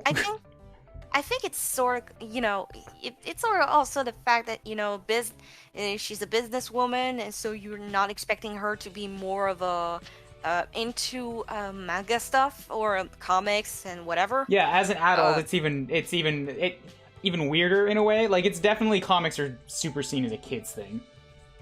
Yeah, but I mean, if she's more into culture and all that, I wouldn't mind if she was interested in comics and all the things like that. Well, of course we wouldn't. We're the weirdos that are into this type of stuff. Yeah. Of course not. Okay, maybe a little. It seems irresponsible to spend time on something as flippant as a comic on the internet when I have so much other business to attend to. Lots of irons on the fire over here. Achievements don't achieve themselves, Maybe, but hobbies and downtime are important. You never feel more rested than after you've let yourself do absolutely nothing but enjoy a good comic. That's also true. That's true with hobbies in general. I love when I am so overwhelmed that I have to force myself to take a day off and just play games. That feels great. But also, I'm gonna reiterate, you should probably read Homestuck. It's because it's You know how loud, how often I laugh at this writing? This is with people. This is on a stream. It's easier to get, chuckles going. Homestuck has, the first time I read through it, and even on a repeat read, makes me burst out laughing when I'm alone. That's a big accomplishment to me, because the vibe is different. When it's not a group, it's easier to build off each other. When you're totally silent, and it's... busting out laughing is a huge accomplishment. Mm-hmm. To me. We've been mostly laughing because of what happens with the story, not much at what we tell about the story. All right. She looks at you blankly. Rest? Oh, I always make sure to get enough recuperation every day. No concerns there, to be sure. It's not the same thing as sleep, but you try a different tack. Why is she taking this job with Ramel anyway? Isn't she busy enough with her training? Well, sure, I have that internship with that Alternia government as well, but there can be never enough experience one-to-one spelled. You're beginning to see what the problem is. You get the feeling that she might be a bit of a workaholic, just vaguely. Has she ever considered... You're so involved in trying to convince Stelsa of the merits of getting her chill on that you don't realize there is anything wrong. Not until Stelsa lets out a screech that almost bursts your eardrums. Fiddlesticks! We can't go this way! There's wrong work happening here! This Kuuribro must be operating with an outdated map. Switch to manual and turn us around! Quick, quick! The roadwork Stelsa is referring to is a bridge with a do not enter sign hastily put up. Beyond the sign, the bridge is peppered with enormous holes. Some look big enough for the entire car to fall through, obviously, easily. What are you waiting for? Hurry! Well, you can't drive. Oh! Snatch it. She presses a few buttons, switches the controls to manual.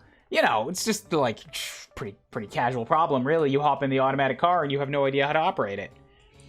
You grab the wheel, turning it wildly. Your only goal is to make sure you don't drive onto the death bridge. You should probably have paid attention to the steep slope curving away from the road. And now you crashed. You both yell as the scuttlebuggy neumes downwards at full tilt. Miraculously, it doesn't tip, but it does slam into a power line, sending the two of you lurching forward. If it wasn't for the unnerving lunge-like airbags that inflate in front of you, you would have shot out the front window. And anxiously you ask if she's okay. She doesn't seem too concerned about whether she's injured or not. She's making a futile attempt to push the airbags out of the way so she can get out of the car. There's no way we will make my meeting on time now. And I look an absolute mess. She's right. The hair, which was all gentle, soft tufts before, is sticking up in all directions, and her glasses have smashed in the collision. Why didn't I think this was a good idea? I should have just walked. Thanks for nothing. The car might have survived, but yeah, not so much on the budding friendship. That's a failure. She looks like shit. Fashion faux pas. She looks like shit.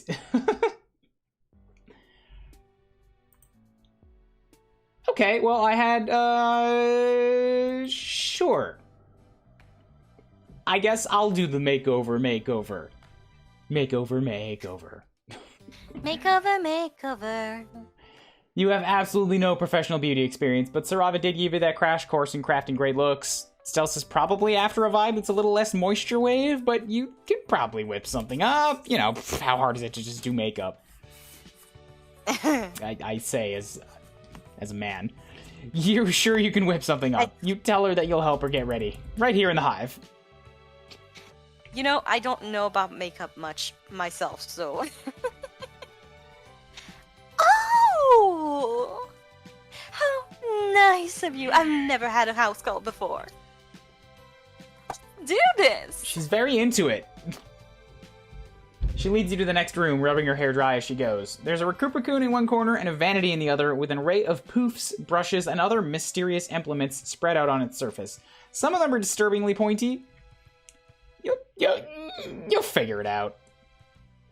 She takes a seat in the chair in front of the vanity, folding her hands primly in her lap. So, darling, what do you think we should do first? It's all up to you. Not this again. Why are you always making all the decisions around here? What you wouldn't give to be able to foist your life choices off on random people you've just met. It would be so refreshing.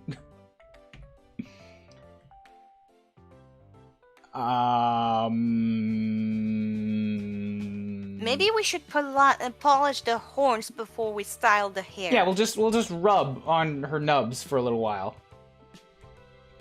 Depends if there's something that comes off the horns. Then afterwards you can polish her, make her hair, and get the things off. Alright. Old nub rub. You pick up a velvety piece of cloth, bringing it up to Stelsa's head. There's only one thing this can be for, right? What are you doing with that? Polish her horns to an impressive sheen, of course. They'll be positively gleaming by the time you're done with them. She grabs your wrist with one hand before you can do so. She's deceptively strong, holding you in such an ironclad grip that you can't move your arm at all. You'd been low-key admiring her toned arms earlier, but now you know for sure that the rack of hot pink dumbbells in the living room are not just for show. Instead of looking pleased, she looks uneasy. Maybe a little embarrassed? Polish my...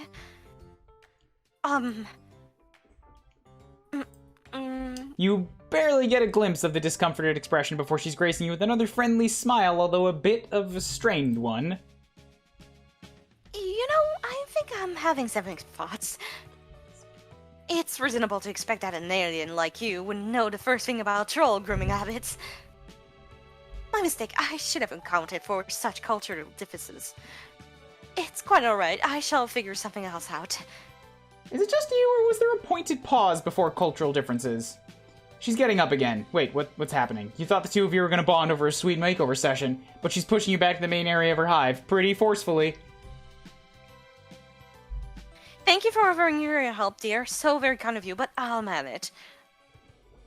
Great to meet you. Just wonderful. Call me. Take care. Have a nice life. Toodles. Goodbye. Another very clearly fake smile, and you're out the door. You'll be able to wait out the rain just fine in this hallway, but being sprawled on your ass on Stelsa's welcome mat all by your lonesome just isn't the same as hanging with a new friend. Oh, game over. Okay, so I don't know how to make up in alien world. Alright, then let's poof and pick at the hair. Hold on, I have a question. Well, this isn't between characters, so you don't get it. You pick up a funnel-shaped doohickey that looks like it might be a hairdryer, fumbling around for a button. There isn't one, but you manage to turn it on by giving it a good squeeze. The mouth of the funnel opens wide, emitting a hot blast of air along with a hoarse animal yell. You might actually see teeth inside. Just don't think about it. That's the best you can do when it comes to literally any Alternian gadget. Thankfully, the noise soon fades to a low hum. Here, use this. She passes you a piece of thorny bramble. It looks painful, but when you begin brushing Stelsa's hair, she sighs happily. Interesting being in this position for once. When Tizas is over, usually I'm the one doing this. You try to imagine Tisius letting someone give her a sweet do. Even when it's her girlfriend in question, you have a hard time picturing it. She laughs. She has a surprisingly pretty musical laugh. No. My dear Zizi isn't one for involved beauty rituals. She usually doesn't let me do more than just brush it, but it's still relaxing. Sliding the brush through Stelsa's hair is pretty relaxing. You allow yourself to zen out for a moment before shaking yourself out of it, casting around for something to talk about. That's what good hairdressers do, right? Strike up casual conversations? Your eyes fall on an open book sitting on the table. It's the only object there that doesn't have anything to do with hair care or beauty, so it stands out like a sore thumb. Just like the items on the coffee table, it's strewn too haphazardly to look like it belongs to Stelsa. You think you see some of the tabs Tesius was using on the notes for a group project. And if you look even closer, you think you can catch the words revolt and history in the page header. Right. As the maid Sprit, Stelsa probably has big plans for dismantling the system from the inside too, after she becomes an auditor. You remark, you think it's pretty cool, what she and Tisius are doing. It might be scary to stick it to the man, capitalized like that, but someone has to do it. Alright, it's not exactly like conversation, but talking to Tisius about this had been so enlightening, if sad, and you'd really bonded over it. Maybe you'll be able to bond with Stelsa the same way, but she looks confused. And, then she looks down to the book and reaches out, smartly snaps it shut, and squirrels it away in a drawer. The sound of the door slamming makes you jump, and you narrowly avoid pulling Stelsa's hair. I'm quite sure I don't know what you're talking about. I'm not sticking anything anywhere. Oh, but it's so much fun. Shush you. Definitely not to any man. And neither is Tisius. She's sitting straight and tense in the chair now, her voice soaring to a high, bordering on hysterical pitch. Oh, she probably doesn't know you're on their side. Tisius might not have told you about their conversation, or told her about the conversation. Sorry, you're not going to tell anyone, you're sworn to secrecy. But she averts her eyes and stubbornly set to a chin. She averts her eyes, a stubborn set to her chin. Again, I have no idea what you're talking about, not a single clue. Tisius and myself are both law-abiding subjects of the Empire. We don't dabble in such foolish things as sympathizing with rebels. What would that possibly accomplish? She wrings her hands distractedly. We do things the way we do on Alternia for a reason, darling. Without the Hamo spectrum and the roles we each need to play, why? The world would be plunged into complete chaos. Can you even imagine? Trolls running around not knowing which way is up, doing whatever they please, no one to tell them what their place in the world is. Alright, she's going nuts. She goes from hand-wringing to gesticulating wildly, almost knocking a row of jars off the table, positively frantic at the prospect of societal breakdown. It's better for everyone this way. I truly believe that. You're beginning to realize you might have put your foot in your mouth. Just a bit. Stuffed a toe or two in that gob of yours, maybe. She sounds way too earnest for this to be a cover-up. Could it be possible that Stelsa really does side with... what did Tizius call her? The Condes? And that she doesn't know about Tizius' underground research at all? But the book was right there. You're so confused. Talking about this is clearly distressing her, though, so you drop it, focusing on finishing up her hair instead. It's pretty soft now that it's dry. You're not sure you've styled it correctly, but she seems pleased enough. Great work. Nice, fantastic. You did an excellent job. You glow with the praise. You'd say thanks, but she's already passing you a bottle of nail polish. She really wants you to go all the way. Alright. You're too focused on not smudging the teal color over the stately points of her claws to talk, but she breaks the silence. I have a question for you. Oh, shit. You nod, sticking your tongue out in concentration. So, I have this acquaintance. This is the most tentative you've heard her so far. You weren't sure her vocal cords were capable of it. They are in a quadrant with someone who harbors views most would consider subversive, if not outright treasonous. Is it you? She's obviously talking about herself and Tizius, but you don't want to point that out in case she gets upset again. You just nod along. She didn't always... The mate spirit, I mean. It will blow over at some point. She must just be going through a difficult phase. But in the meantime, she could get into, so much trouble. Her lower lip wobbles like she's about to cry? You chew on the insides of your cheek, trying to figure out what to say. Talking to Tizius very much did not leave you with the impression that it was a phase. She sounded pretty serious. Does Stilsa's friend have any idea that this is going on? She looks at the drawer, and so do you. No. None whatsoever. You resist the urge to massage your temples. No ideas at all? Absolutely not. Alright. Okay, you can do this. A good first step might be for her friend to face up to the issue. You know, if there's the chance they have the tiniest little inkling about what might be happening, so the two of them can be adults and talk about it. Talk about Even though they're not adults, they're kids. You're no expert, but open discussion probably helps with relationship problems quite a bit.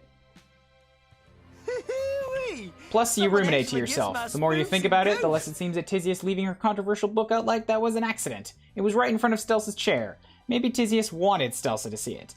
Ice Boy Skill, hello, thank you for the follow. Please, a little on the rude side, though, to immediately ask about somebody else as your first message in the chat. You'd slicked the last bit of color onto Stelsa's pinky claw a while ago, but you're both too wrapped up in the conversation to suggest that you move on to something else. She lets the polish dry while the two of you continue to talk. We are doing currently a makeover with a troll, while talking about revolution of the government. You know, usual girl hanging out stuff. But my friend does not agree with her mate spirit sentiments.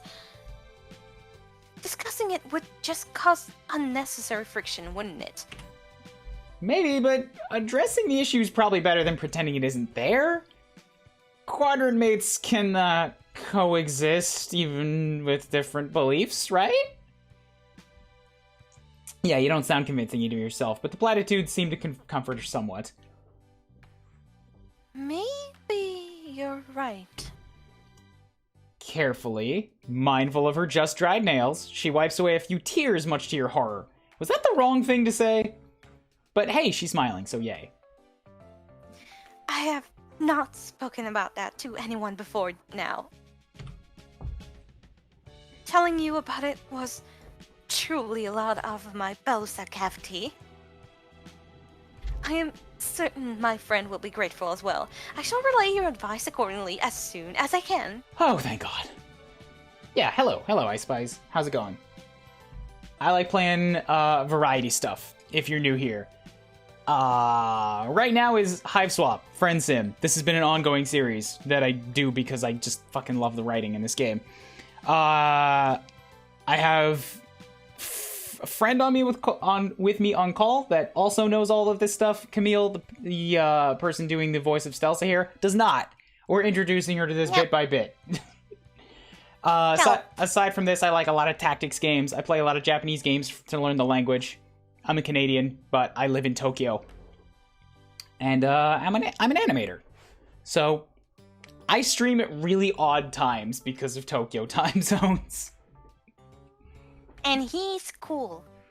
Well, I wasn't gonna say that because it sounds really false coming from first person like that. That's why you need somebody else to say it for you. Exactly, so thank you. Yeah. You smile back weakly. You haven't been able to relate very much when it comes to Alternian life, but boy, you can relate to relationship drama. Trolls have a lot, considering they are all teenagers that basically live adult lives and murder each other. You hope everything turns out alright. For her friend. Since her voice is all sniffly and her eyelash is still wet, you retrieve a frilly box of hand tissues and hold it out, hoping that'll help. She pulls out a few and blows her nose on them with a sad honking noise. I should finish getting ready. She seems reluctant to get up. You'd probably be the same, knowing you had to head into a serious business meeting after spilling your heart like that. Experiencing emotions is tiring. Mood. Eventually, she musters up the energy to get to her feet. Much to your surprise, instead of immediately rushing off to complete her next pre-meeting task, she pulls you into a tight hug. Thank you. You're a real friend. And there it is. Not colleague, not potential client, but that wonderful friendship word. And that's that. Hey! Aww. Diamond. So, yeah, we do have hands, but they're really gross little, like, claw hands with sticks for fingers. Okay, I think I'm done for today. That's 3 hours of stream. I have other stuff I have to do. I have to do some exercise. I have to eat.